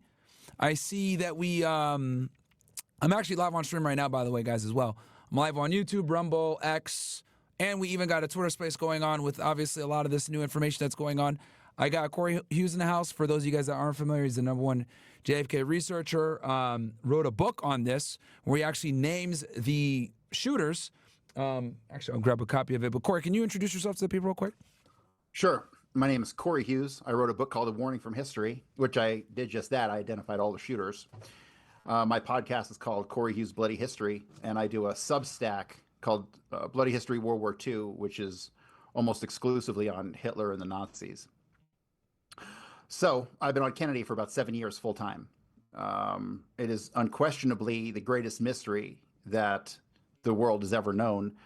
And really, it's only a mystery because of the great lengths that the intelligence community went to implement spycraft techniques in the setup of Oswald and the execution of the assassination. So that's kind of what I focus on. I focus heavily on propaganda, psychological warfare, those type of things, and of course, Israel. Israel's involvement in the assassination, and we'll talk about that first because that's what they were talking about on Mario's stream. Yeah, so I'm going to go ahead and bring up some people because I'm sure they're going to have some questions on this stuff. Let's see. And guys, yeah, welcome to the space. I'm running this from. Yeah, we can hear you. Who's that? All right, you can hear me. You can hear me. Yeah. What's your question? Myron, I really don't have a question, but I want to say that I appreciate what you do, and everything that you say is just, it seems so I appreciate that, bro. sense. I appreciate that, bro, but we got a lot of people in here. Thank you for supporting. I understand. We're trying to keep it focused on the topic at hand. No doubt, no doubt. Okay, go ahead and do what you got to do, brother. All right. I appreciate what you do. Keep doing it. Thank you. Yes, sir. Let me see here. Get some people up. I guess. Shit. Frank. Hey, go to your bed. Go. Sorry, guys. My dog he wants some attention. Sit. Okay. Let me see here. So yeah, Cory, they're showing here that this Israeli angle, they haven't been wanting to expose it because what they were saying before in another space that we were in, where they were saying the U.S. government can't declassify things that Israel might not necessarily want to stay classified, if I'm not mistaken. Right. So let's talk about Israel. Sure. And you have to understand the relationships at play here. I've said this many, many times. The study of history is the study of relationships. And the relationships at play that killed Kennedy were obviously the CIA, the Mafia, and the Mossad. The relationships with the CIA and the Mafia are more obvious. We know about those going back to, 44, the docks in New York, and Lucky Luciano. But really, the most important relationship is between the Israelis or the pre-Israeli Zionists going back to 45 and 46 and the Mafia, particularly via their connection through Meyer Lansky, who is a Jew, a Polish Jew, not an Italian, who ran the large-scale Mafia syndicate for basically 40 years. Basically what you have is 1946. We'll get into specifics here. 1946, David Ben-Gurion sends a guy named Reuven Daphne, who is an emissary for a group called the Haganah, which is a pre-Israeli Zionist terrorist organization. Ben-Gurion knows the mob is run by Jews, not Italians. So he sends Reuven Daphne to meet with Bugsy Siegel in Los Angeles in 1946. This is the birth of the relationship between the Israelis and the United States Mafia. Reuven Daphne and Bugsy Siegel have a conversation, and Daphne tells Bugsy Siegel that they're fighting the Palestinians, and Bugsy Siegel is taken aback. He's like, you mean Jews have grown a backbone and they're fighting something? I mean, he couldn't believe it. Reuven Daphne explains the Palestinian situation to him, and ultimately, Bugsy Siegel will give Reuven Daphne $50,000 over a course of about 3 months. This is just the beginning of the relationship between the U.S. Mafia and the pre-Israeli Zionists, who will be the Israelis. Israel wouldn't exist if it wasn't for the mob. Then you have the Sonborn Institute. David Ben-Gurion partners with Rudolf Sonborn. And the idea is after World War II, the Israelis wanted our surplus weapons that were no longer needed so that they could fight the Palestinians. We refused to give them to them. So what does Ben-Gurion do? He sets up the Sonborn Institute with Rudolf Sonborn, and for the next 20 plus years, American Jews, mostly, and some guys connected to the Kennedy assassination, David Ferrie and his crew in New Orleans. There were break-ins to these bunkers and armories across America that held all of our surplus, and they stole it. And they sent it via a company in Virginia called Inter-Armco, which was run by a CIA agent named Samuel Cummings. Samuel Cummings also is the man who imported the Carcano rifle via his other company, Adams Consolidated. But ultimately, you have these weapons that are stolen from these bunkers and these armories. And this is connected to Kennedy because many Kennedy researchers believe that David Ferrie's break-ins to these bunkers were to support the anti-Castro Cubans. That's a lie. The Cubans never got any weapons or money or any of the stuff raised for them because it was all deflected to Israel via this company, Inter-Armco, out of Virginia. So that's just the beginning of the relationship between the pre-Israeli Zionists, who would go on to be the Israelis, and the Mafia. This relationship solidifies My brother-in-law died suddenly, and now my sister and her kids have to sell their home. That's why I told my husband we could not put off getting life insurance any longer. An agent offered us a 10-year, $500,000 policy for nearly $50 a month. Then we called SelectQuote. SelectQuote found us identical coverage for only $19 a month, a savings of $369 a year. Whether you need a $500,000 policy or a $5 million policy, SelectQuote could save you more than 50% on term life insurance. For your free quote, go to SelectQuote.com. SelectQuote.com. That's SelectQuote.com. SelectQuote. We shop. You save. Full details on example policies at SelectQuote.com/commercials. Over the next 14 or 15 years, bringing us to the assassination. And in that time, the mafia is participating in Israel's stealing of our nuclear material from Apollo, Pennsylvania, the NUMEC plant. So NUMEC, founded by Zalman Shapiro, a Jew from Philadelphia, he starts this NUMEC corporation. The Israelis basically get a contract to create nuclear materials for the Navy. And over a period of 6 or 7 years, around 600 pounds of enriched uranium makes their way to the Dimona reactor. And the shipping at the ports was all overseen by the U.S. Mafia. This is the relationship that people need to understand. This is the relationship that killed Kennedy. And the relationship between these two organizations and the CIA is pretty well established at this point. If you ask me, the CIA takes their orders from Tel Aviv and always has. I don't think that that's changing anytime soon, honestly. But that is the foundation of the relationships that led to the assassination. Now, Mickey Cohen is in jail at the time of the assassination. His right-hand man is a guy named Al Gruber. And so 3 weeks before the assassination, it's very well established, Menachem Begin and Yitzhak Shamir are living in Los Angeles. They've been partners with the LA Mafia for, 14 years at minimum at this point, probably longer. Al Gruber gets sent to Dallas to meet with Jack Ruby. This is 3 weeks before the assassination. According to Gruber, it was just coincidence he was in Dallas and happened to meet with him. Bullshit.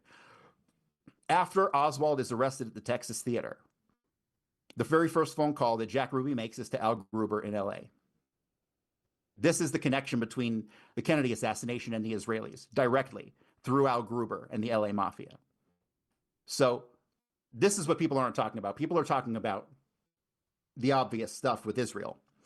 But it's the minutia and the understanding of these relationships going back to 1945, 46 that everyone really needs to understand the assassination. Now, in regards to the front companies used, obviously the man at the top of the pyramid of this is David Ben-Gurion. The way I see it, the evidence for this to me is there have been books written about this. It's kind of overwhelming. The orders probably went down from Ben-Gurion to Menachem Begin, Shamir, and Rabin, those three guys who were basically the functioning heads of Israeli intelligence at the time, even though it was Mir Amit who was on paper as the head of the Mossad in 1963. These guys, like I said, living in Los Angeles. Yitzhak Rabin flies into Dallas the night before the assassination. Okay, it's documented in his wife's memoir. Both of them were in Dallas. She caught an earlier flight out than he did.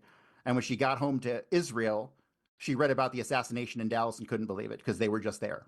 So Rabin was in Dallas. Okay, so that's the other connection to Israel right there. To me, overlooking all of these facts, to me, is to ignore the assassination entirely. These are the fundamental relationships, the mafia, the CIA, and the Israelis, that led to the assassination. And once you get into the CIA, that extends to all the other government agencies, particularly the Secret Service, who was heavily involved in the actual pulling off of the assassination that day. So this is all outlined in my book, A Warning from History. I don't really touch upon the Israeli aspect too much. I got more into the minutia of the fine details of who pulled the triggers and how I know that and all that stuff.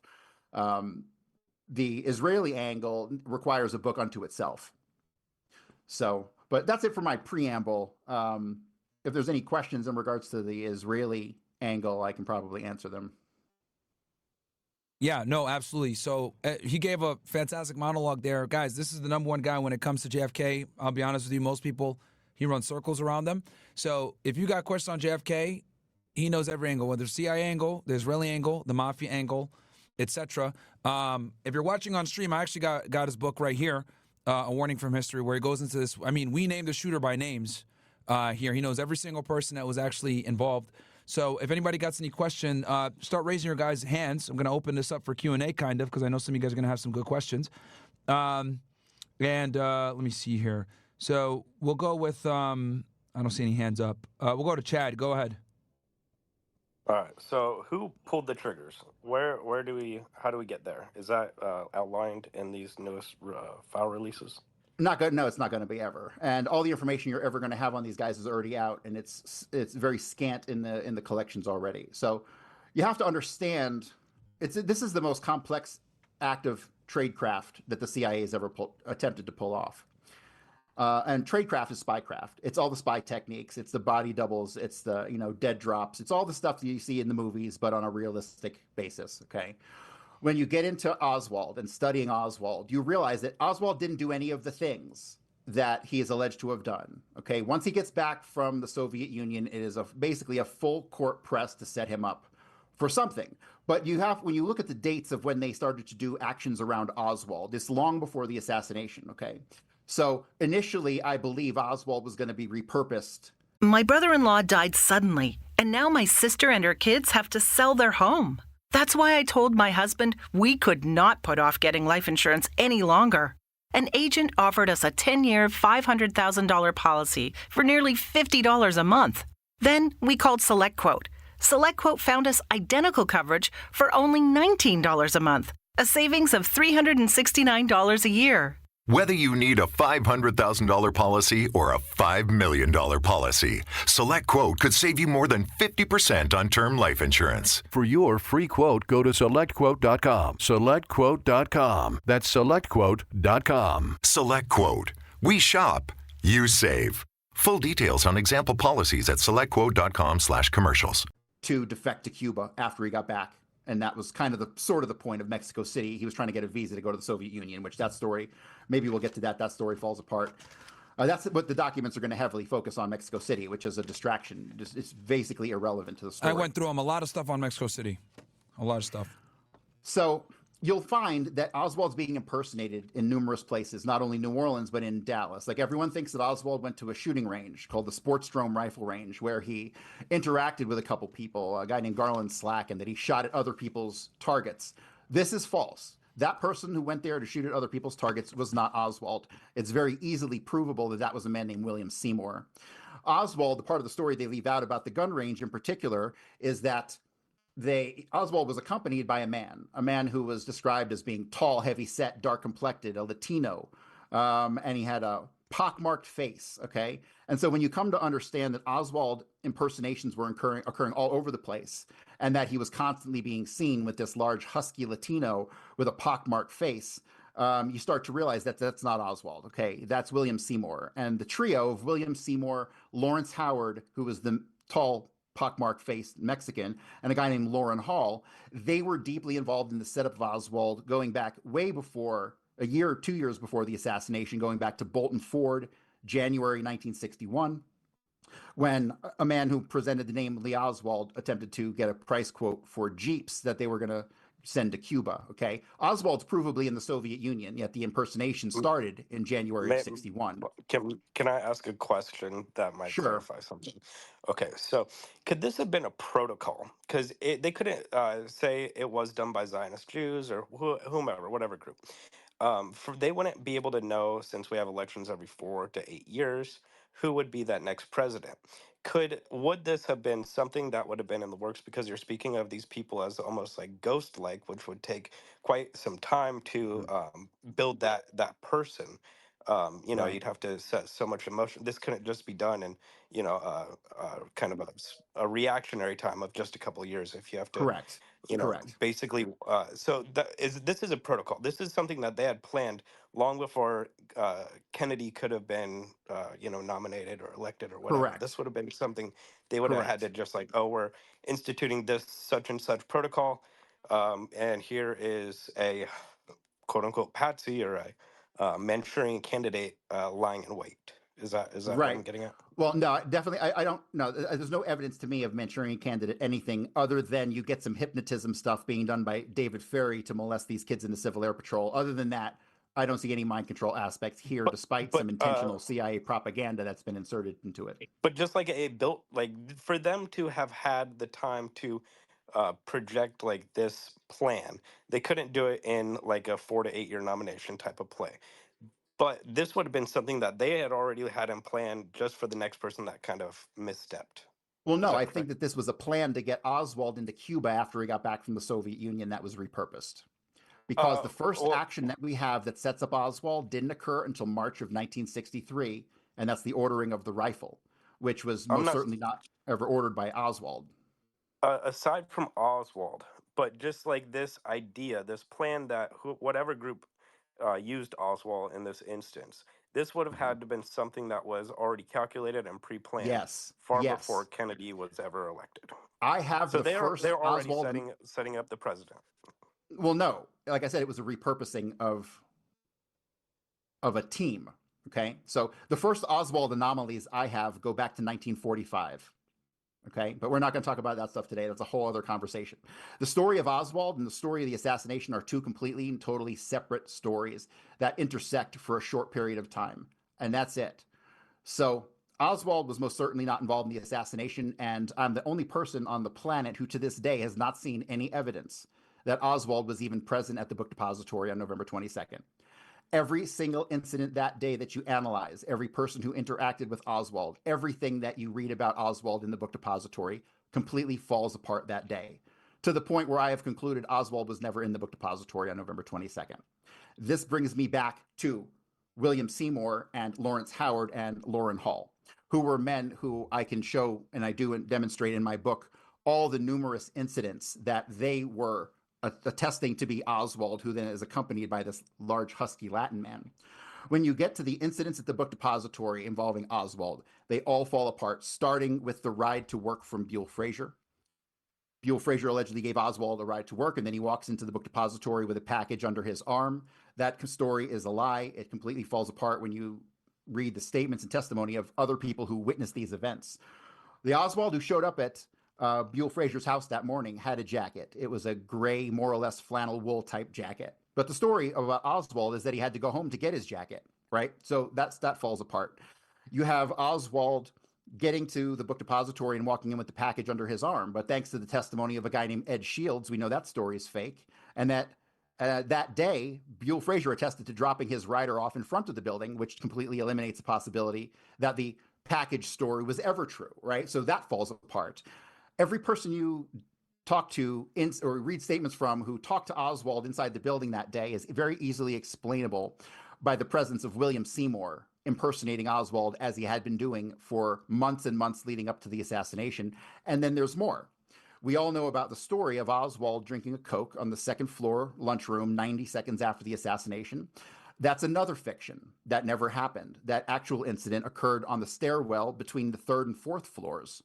And it was most certainly not Oswald, the man who was stopped between the third and fourth floors, who Chief Curry, attested to in the papers that this man was Oswald, in fact, was most certainly not, because this man was wearing a light brown jacket at the time that he was stopped.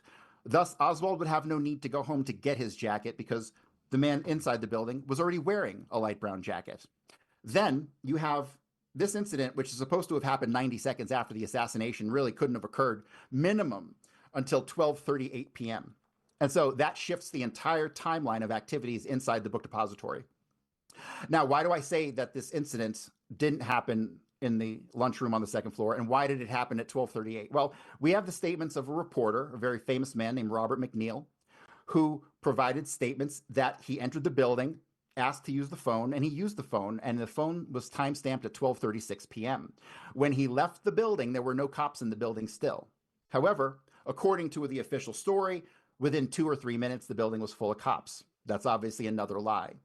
Therefore, the incident that happened inside the building didn't happen at 90 seconds after. It happened no earlier than 12:37 or 12:38. I put it at 12:38 because of the time it would take to get up the stairs.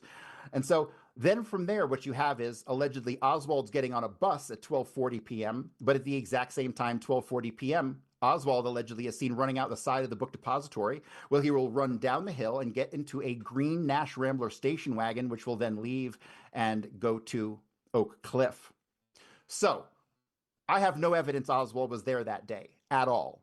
I have film of William Seymour in the Robert Hughes film. If you watch the Robert Hughes film, which is far more important than Zapruder, you will find at about 1 minute and 36 seconds into it, it zooms on the railroad yard, and you see a man in a light brown jacket who looks just like Oswald, but it's William Seymour.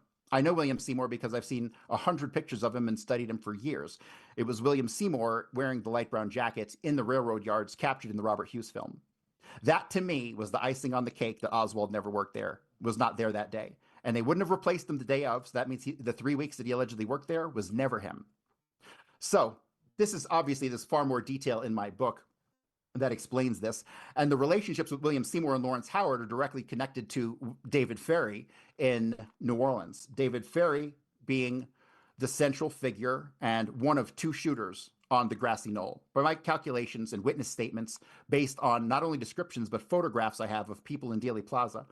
And also I have statements debunking the alibi that David Ferry provided after the assassination, a story of him going to the Winterland ice skating rink and with 2 kids and then going goose hunting, a complete fiction that was basically an alibi story. I've been able to place conclusively David Ferry in Dallas, and I put him on the grassy knoll as firing the first shot from the corner of the picket fence. This shot strikes Kennedy in the throat. From there, he will throw the rifle to a man named Andrew Jerome Blackman, who's dressed in a railroad uniform. He will break down the rifle, put it in a toolbox, and the 2 men will casually stroll away. David Ferry will then be photographed standing on the pergola. He will then again be photographed behind the book depository in the railroad yards, crossing. He's dead center in the middle of the photograph, which is kind of interesting to me.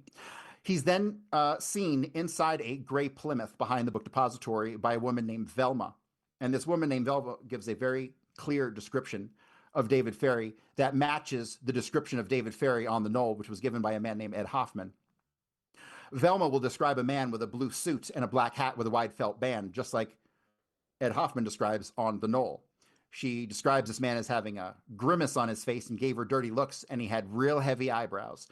And the reason he had real heavy eyebrows was because they were painted on. David Ferry painted on his eyebrows. Everyone thinks David Ferry had alopecia, which caused him to lose all his hair, and he wore wigs and stuff like that. But no, he did not have alopecia. David Ferry was most likely an early U-2 test pilot for the CIA. When you study the early U-2 test pilots, particularly the Chinese... And real quick, Cory, I want to say this. For those that are wondering, David Ferry was played in the movie, the Oliver Stone movie by Joe Pesci, if I'm not mistaken. That was Correct. David Ferry in the 1991 film by Oliver Stone. But keep going.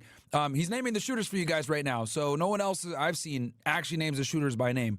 Keep going, Cory. My bad. So David Ferry is in this gray one-seated Plymouth. It's a 1953 Plymouth, and it actually is owned by a guy named Carl Mather who works for the CIA.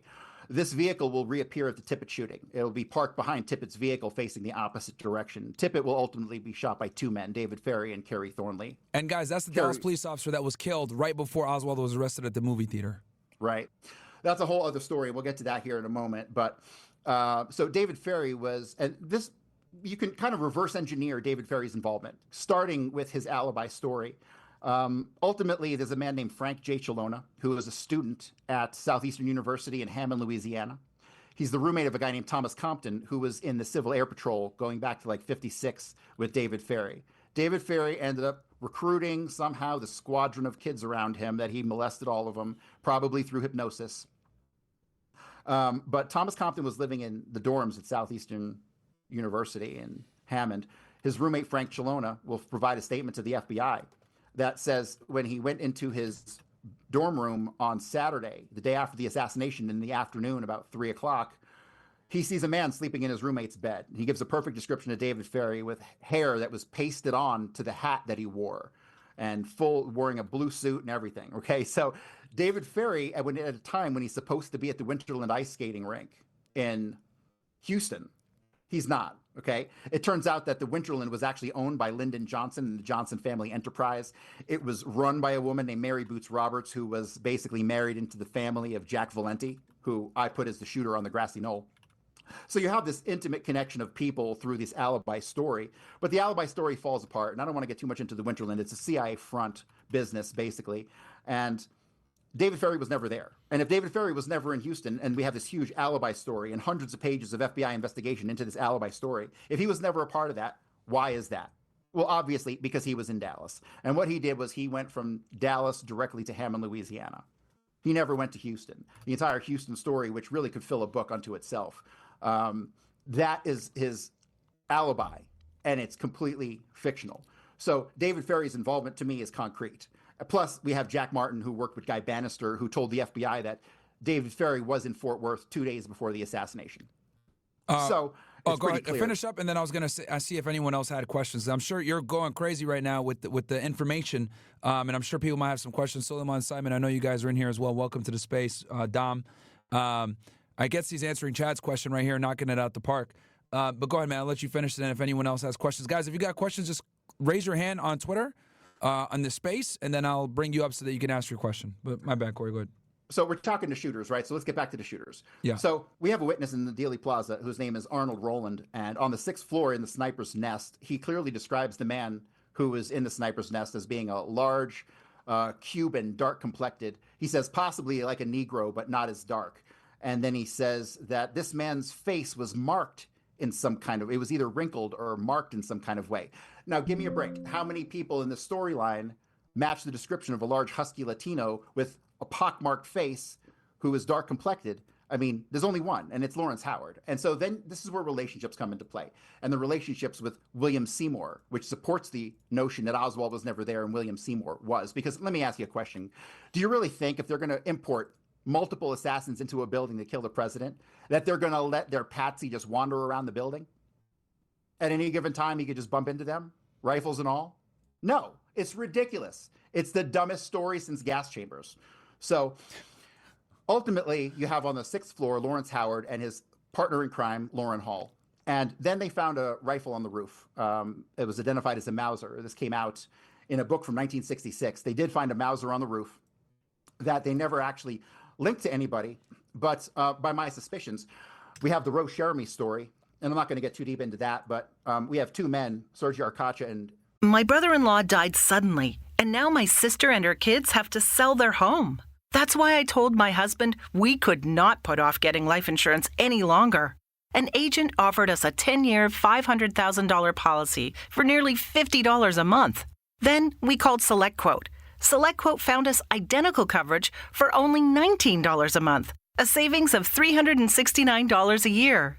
Whether you need a $500,000 policy or a $5 million policy, SelectQuote could save you more than 50% on term life insurance. For your free quote, go to SelectQuote.com. SelectQuote.com. That's SelectQuote.com. SelectQuote. We shop, you save.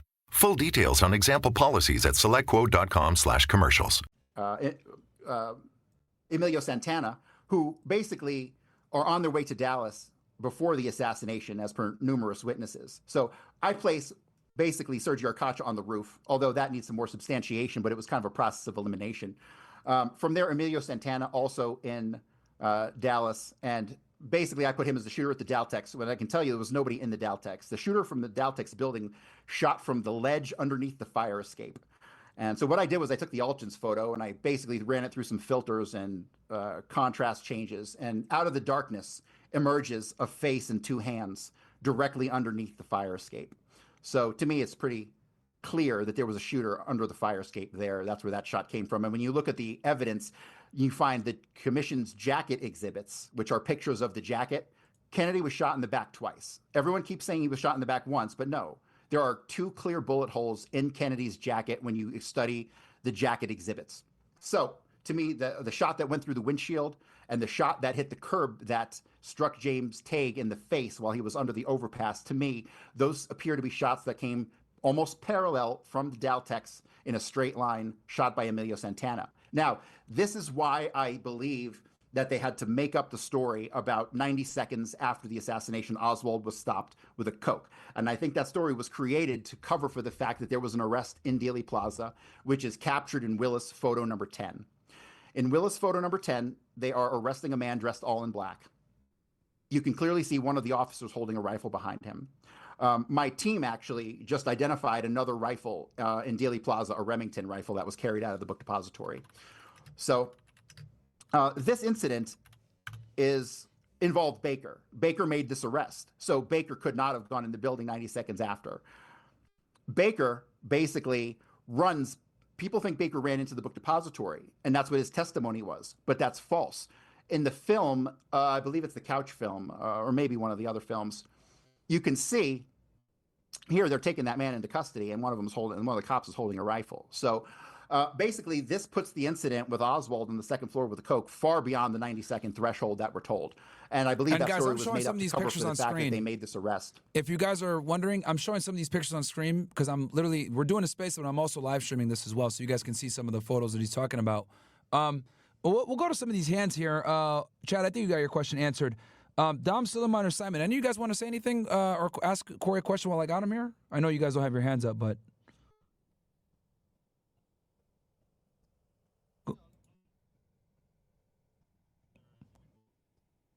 I can't hear you guys. It looks like Simon's talking. Yeah. Simon, we met many, many years ago when I was working with Tone Vase. Yeah, Simon, I can't hear you for some odd reason. Cory, I'll recycle Simon because Myron can't hear him. Yeah, no, I can hear him now. Sorry about that. Go ahead. Okay, yeah, that's nuts. That's amazing. What I was going to ask then, so of this 80,000 file drop, how much of this do you think is going to be like red herrings and not get us any closer to the reality? And do you think we're like, how close is this going to get to the whole Israel connection? What do you think from what you've seen so far? Obviously, it's only just dropped.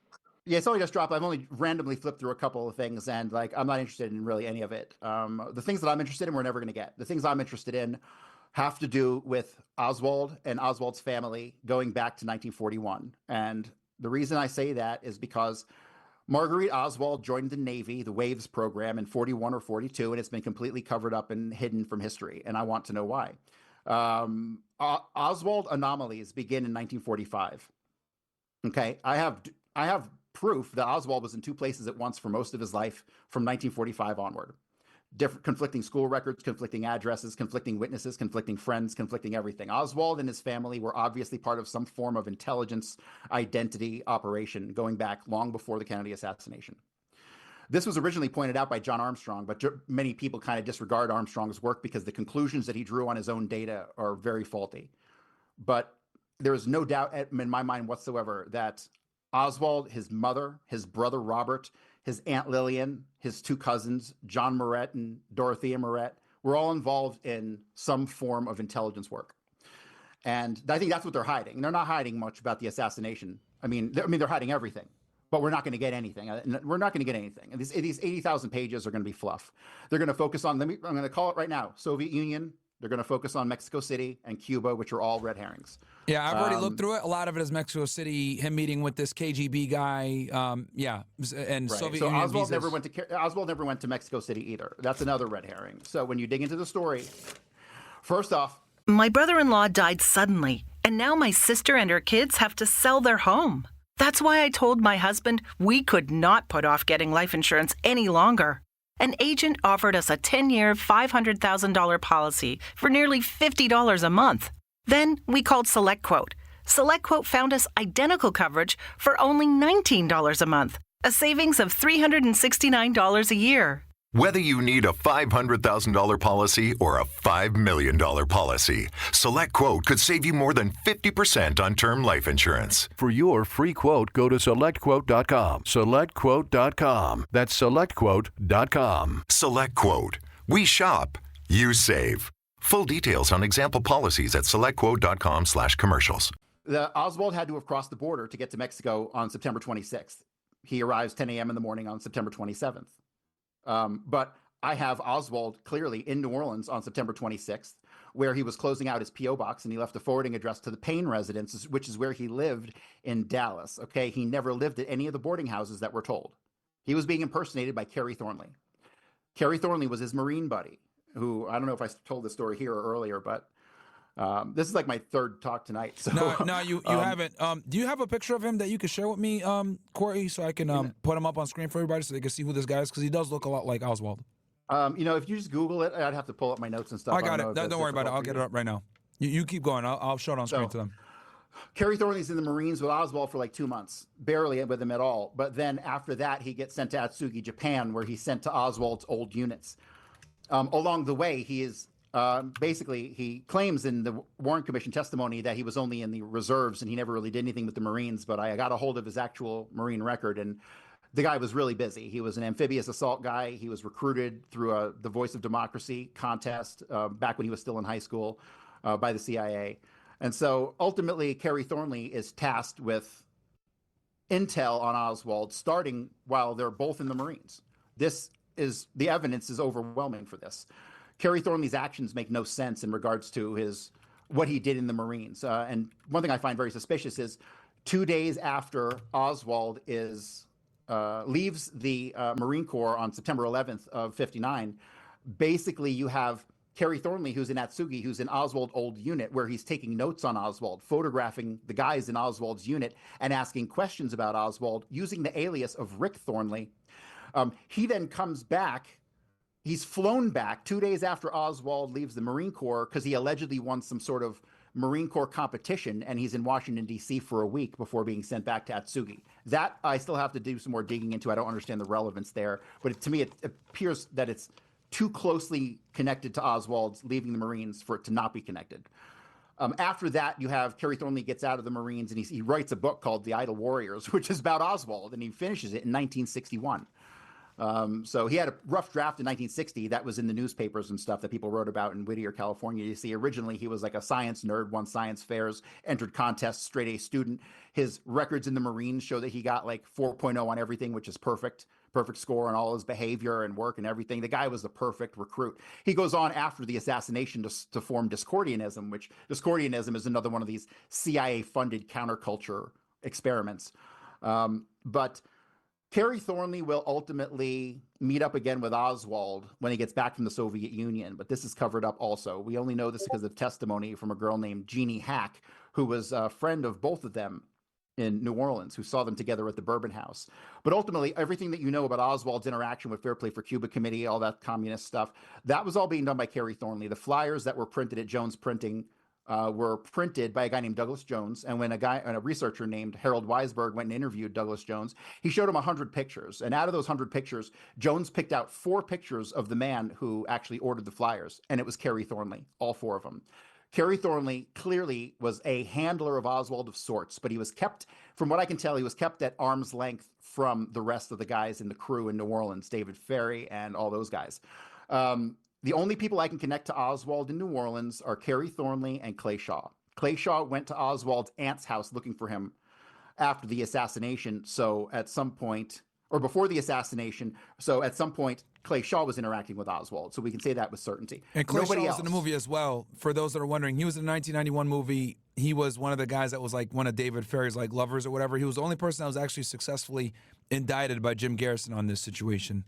Right. Jim Garrison brings him to trial for conspiracy of the assassination. And he didn't go to jail though, right? No, he was found not guilty because, and let's be realistic, like he did a good job of showing that there was a conspiracy, but his linkage to Clay Shaw was circumstantial at best, which to this day is the circumstantial evidence is overwhelming. However, Ryan Dawson has been able to successfully put Clay Shaw in Dallas, but I have not. Okay, take it for what it is. David Ferry, because he gets killed in the movie, they don't really show that. Like people, was it the mafia that killed David Ferry because he knew too much? You know, David Ferry's death is a mystery. You know, he left 2 suicide notes, so who the hell knows? Okay, fair enough. Simon, did that answer your question? Yeah, absolutely. Thanks. Okay. No worries. Guys, share the space. Bottom right-hand corner. Yeah, this is actually your chance, guys, to ask someone who really understands the JFK case. Like, he's been researching it for years. You can talk about 100%. Every single angle, mafia, Jewish, or Israeli. I've been on Kennedy 7 years full-time, and before that, I spent 3 years on the Holocaust. Boom. So incredible. Who's Okay, let me see here what hands we got. I got. But guys, share the space. Share the space and repost it and spread it in DMs too, guys. There's no other opportunity to ask questions to this guy. Yeah, He's the because number one researcher. I was in Mario's space earlier, and to be honest with you, a lot of them are amateurs compared to Cory. Well, the problem with Kennedy research in general is they toss around the same superficial footballs.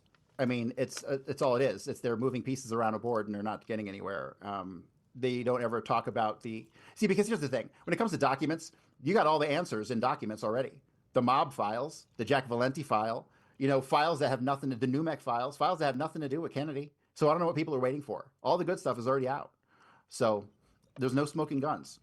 The best I can hope for in this document release is we have documents on David Morales, who was working for the JM Wave Station out of Miami under Ted Shackley, who I clearly put as an accessory during the assassination in Dealey Plaza. So we're not, unless we get those files, which I know are being withheld. His personnel files will withheld in full. I don't know if it was released this time, but if not, then they're lying. I mean, they're not going to give us stuff. Here's the deal: the FBI fabricated evidence. Are they going to admit the FBI fabricated evidence and give us the originals? No, they're not going to do that. Look at here's one example, and I'll tell you the basis of this. When they confiscated allegedly all Oswald stuff, right? They took about 250 pieces of evidence. The 23rd, the next day, the FBI confiscated it all, took it up to Washington, D.C., returned it to the Dallas police on the 26th. And now it was all of a sudden well over 400 pieces of evidence, not 250. So they fabricated stuff, very specific stuff. They fabricated employment documents. They fabricated the money order that was used to purchase the rifle. The rifle that was the Carcano rifle, okay, which was imported by the CIA. It probably never even went to Klein's at all. It came in and basically the money order that was used for it has a stamp on the front. First off, we don't have the original money order. All we have is a photocopy of it. Okay. They say the original no longer exists. What that means, I have no idea. But the money order, when you look at the photocopy that they present as being real, you can see that the ink that was stamped onto the front of the money order, when you look at the back of the money order, it has bled through and you can see it in its entirety on the back side of the money order. The problem is that money orders in 1963 were done on hard cardstock, not paper. There would be no ink bleed through. So the money order that ordered the rifle is a fake. Okay, let's talk about the handgun, the Smith & Wesson. The Smith & Wesson that Oswald never ordered, it got shipped it ended up at a place called Railroad Express, okay? It got rejected by the post office, ended up at Railroad Express, and then the man who picks it up signed the name Paxton for it, okay? Paxton is a name not discussed in the Kennedy assassination, but it's a name that pops up in New Orleans intelligence circles. The connection there? I don't know. Who the hell's Paxton? I have no idea. So to me, it is just utterly ridiculous to think that Oswald had anything to do with these things. These are just parts of the setup. And the setup, like I said, so the you had something incident too, right? goes back to March of 63. So March of 63, I believe that the orders actually came down slightly earlier. So you have the Battle of Letters in May of 63 between Ben-Gurion and Kennedy. Kennedy wants to get into Dimona. Ben-Gurion won't let him. Kennedy threatens Ben-Gurion and then he steps down. It's really unknown what Kennedy said to Ben-Gurion, but whatever he did, he caused him to step down. So Cory, Ben-Gurion, question? Go ahead. Suleiman, go ahead. Yeah, apologies is slightly on a different direction. So if you want to continue on with this, that's fine. It's more about the Israeli connection. Sure, go ahead.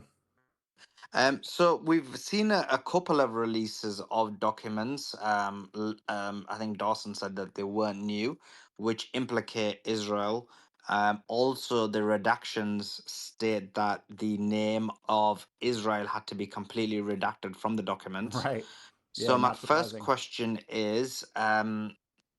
is there more information within the files about Israeli involvement? The second question is, in terms of another theory is that Lyndon B. Johnson basically destroyed all evidence related to the Israeli involvement. So what's your thoughts on that? And then just generally anything you want to add about the Israeli involvement? Sure, that's probably true. I believe he was an Israeli puppet. He basically, after he got elected, after he got in office, I should say, he handed them the keys to the kingdom. You know what I mean? And then you have the USS Liberty and all that other stuff. And to me, it's obvious what was going on. And as far as what the documents are going to reveal, like I said, like you're going to find all kinds of stuff not in the Kennedy files. You're going to read the documents on NUMEC, Well, the stuff that is on Kennedy is Kennedy's communications with Ben Gurion are, I believe, in the Kennedy files somewhere. But most of the stuff that you don't need from the Kennedy files. Most of the stuff is already out there in other things. Study the mob files. Study the mob's relationship with Israel. That will lead to the CIA and everything else. Like, this is one big orgy of corruption, who don't answer to America. And honestly, it's bigger than even Israel, because you have the American Zionist Council, and you have who became AIPAC around that time because they were trying to force him to register as a foreign agent, right? So to me, and then you have the Jewish agency in Switzerland, right? Erwin Heyman, and those guys up in Switzerland. So you have this global mesh network of Jews, right? It's a global Jewish establishment. It's bigger than Israel. My brother-in-law died suddenly, and now my sister and her kids have to sell their home. That's why I told my husband we could not put off getting life insurance any longer. An agent offered us a 10-year, $500,000 policy for nearly $50 a month. Then we called SelectQuote. SelectQuote found us identical coverage for only $19 a month, a savings of $369 a year. Whether you need a $500,000 policy or a $5 million policy, SelectQuote could save you more than 50% on term life insurance. For your free quote, go to SelectQuote.com. SelectQuote.com. That's SelectQuote.com. SelectQuote. We shop, you save. Full details on example policies at SelectQuote.com/commercials.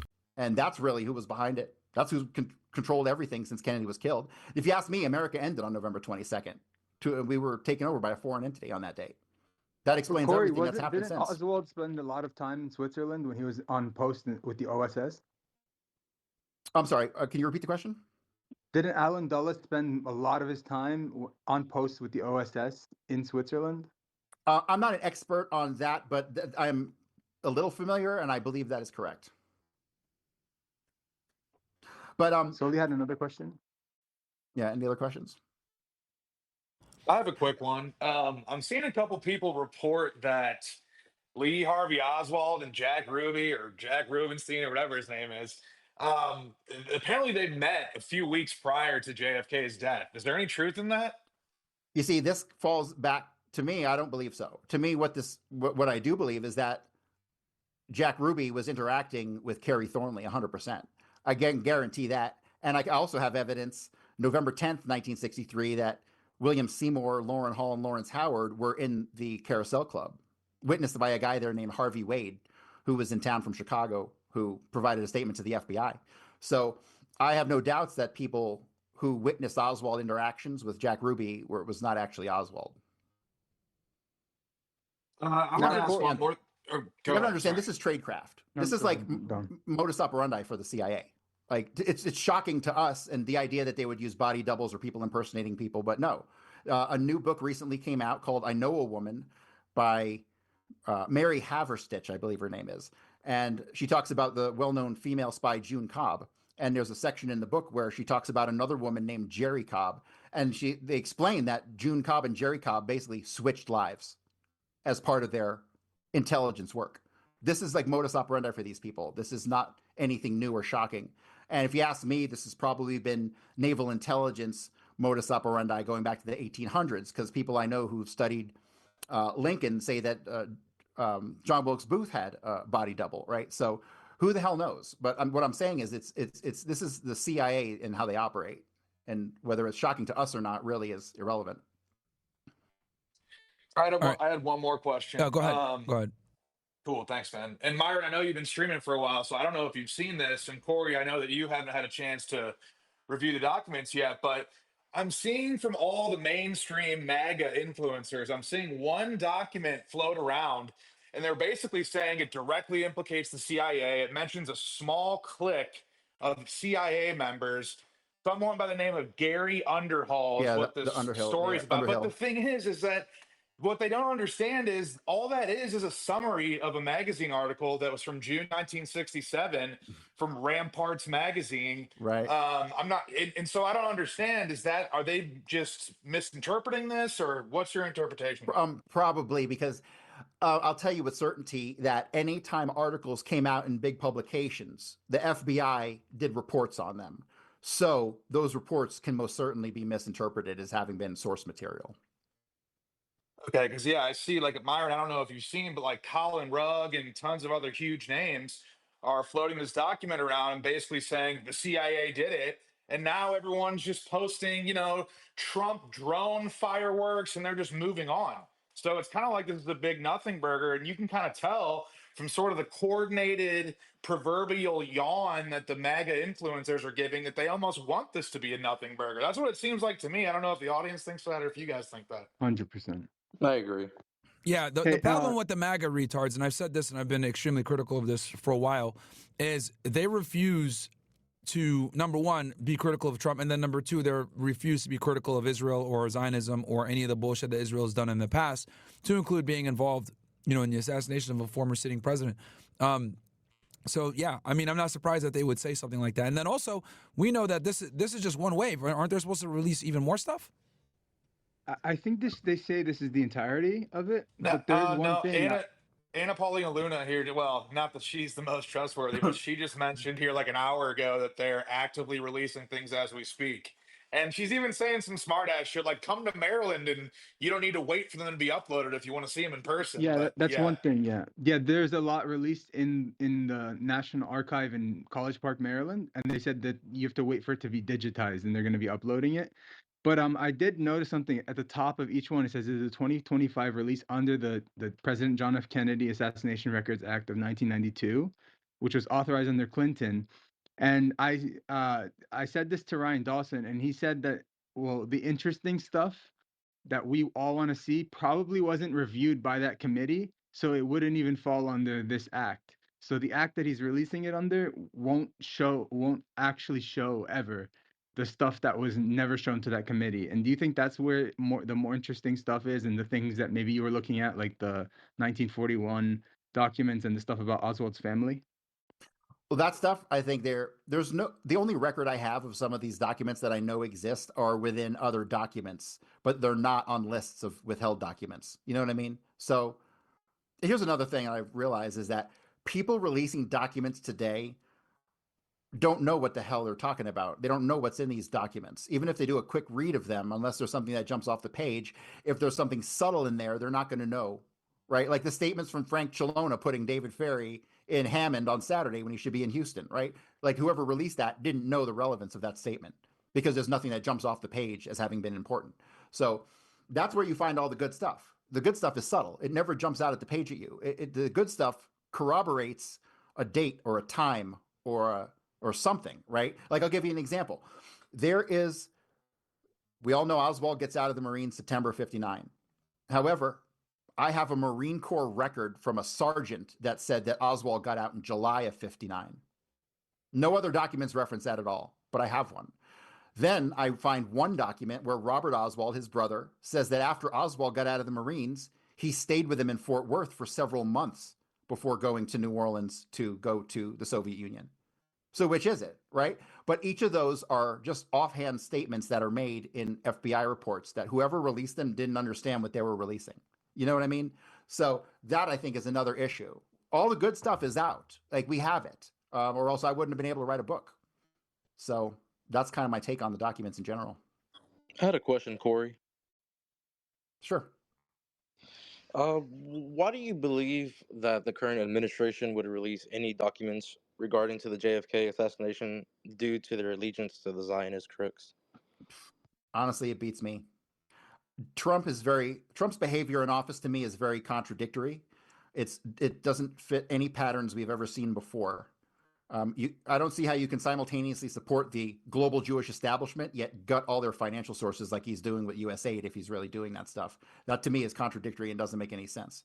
So I don't understand a lot of what Trump is doing right now. I seem in the dark about a lot of it because it is very contradictory. And apparently, what do you mean?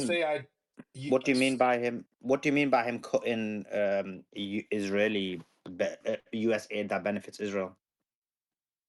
Well, if you ask me, Israel took over our country when they killed Kennedy, period. Like, that to me is a reality. And Trump, the thing about Trump that throws me off is when you Google Jews in the X administration, like Biden, Clinton, Bush, whatever, it's a fucking full page. It's 50, 60 Jews running the administration. Trump's first term had 15. I don't know how to interpret that.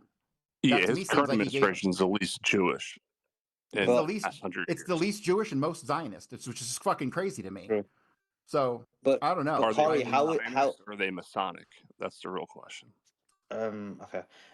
But Cory, how do you come to the conclusion that the U.S. aid that's being removed is for Israel? Because if you look at like the U.S. aid, because basically I see this. The establishment is the global Jewish establishment that we've been talking about. The establishment that if you don't think that the 4 years under Biden was the epitome of the Jewish conspiracy that Hitler warned us about 100 years ago, then I don't know what to tell you. I mean, it is obvious that all rivers flow to the same place. I mean, they all flow to Israel and the global Jewish establishment in one way, shape, or form. Whether that money goes to Israel or goes to Sheldon Adelson's estate or whatever, whoever, George Soros, it's the same thing. That's how I interpret that. And I just have a hard time seeing it any other way. I mean, I've been studying this stuff for basically 10, 11 years at this point. It's all I do. And yeah, Trump's not building the temple. He's deconstructing it right now. So I don't know what he's doing. I'm just at a loss because this, like I said, this breaks from every pattern we've ever seen in history. What means, I don't know. What the implications are, I don't know. But we have never seen anything like this. Hey, I got a quick question. You were talking with Myron a couple of weeks ago, and you were pissed off about the JFK people that the researchers aren't getting his follow behind car right. With there was 10, and then there was 8, and then I didn't quite understand what that meant. I mean, I don't know where the other 2 went. Okay, so let me explain this, and this is to me, and this I'll let you know. I'm not the only person to conclude this. This has also been concluded. Yeah, you guys showed pictures of it and everything. Yeah. So what I'm about to explain has also been concluded by Ryan Dawson and Doug Valentine and a couple other people that are friends with Ryan. But ultimately, the Secret Service car was involved in the assassination and the assisting of the Knoll shooter in fleeing Dealey Plaza. Basically, when the car pulls into Dealey Plaza, there's 10 men on it. Now, I had made a mistake in regards to Dave Powers. I believe Dave Powers had gotten out of the car, but he hadn't. But it really doesn't matter because you have Clint Hill who runs to the president's limo and gets on the back of the limousine, right? So now you technically should only have 9 people in the car, technically. But by the time you get up around the bend past the triple underpass, you can have 10 visible people. And then there's one other person hidden in the back seat who's being blocked by William McIntyre, the Secret Service agent on the driver's side rear portion of the running board. So ultimately what happens, Jack Valenti is the shooter on the grassy knoll. Jack Valenti will then flee. Remember how they say the Secret Service car and the president's limo stop and slow down in Dealey Plaza? They absolutely did, but not to allow for the shots to be taken. It was to allow for the obfuscation of what was happening in the Secret Service car and to give Jack the time to get to the other side of the knoll where he will be picked up by the Secret Service car. And real quick, guys, what I'm going to do is I'm going to put some of this stuff up on screen for you guys so that you guys can see what he's talking about. Right now I got Jack Valenti up, but I'm going to, as he's speaking, if you're watching the stream, I know some of you guys are in the space listening, but I also have this, I'm live streaming this as well. You guys can see the video of what I'm talking about, but go ahead, Cory. I'll try to pull up the picture that you had. McIntyre number 2. McIntyre number 2? Okay. Yeah. So John D. Jack Reedy and Paul Landis are the 2 Secret Service agents on the passenger side running boards. They provide statements after the assassination, and both their statements, they lie.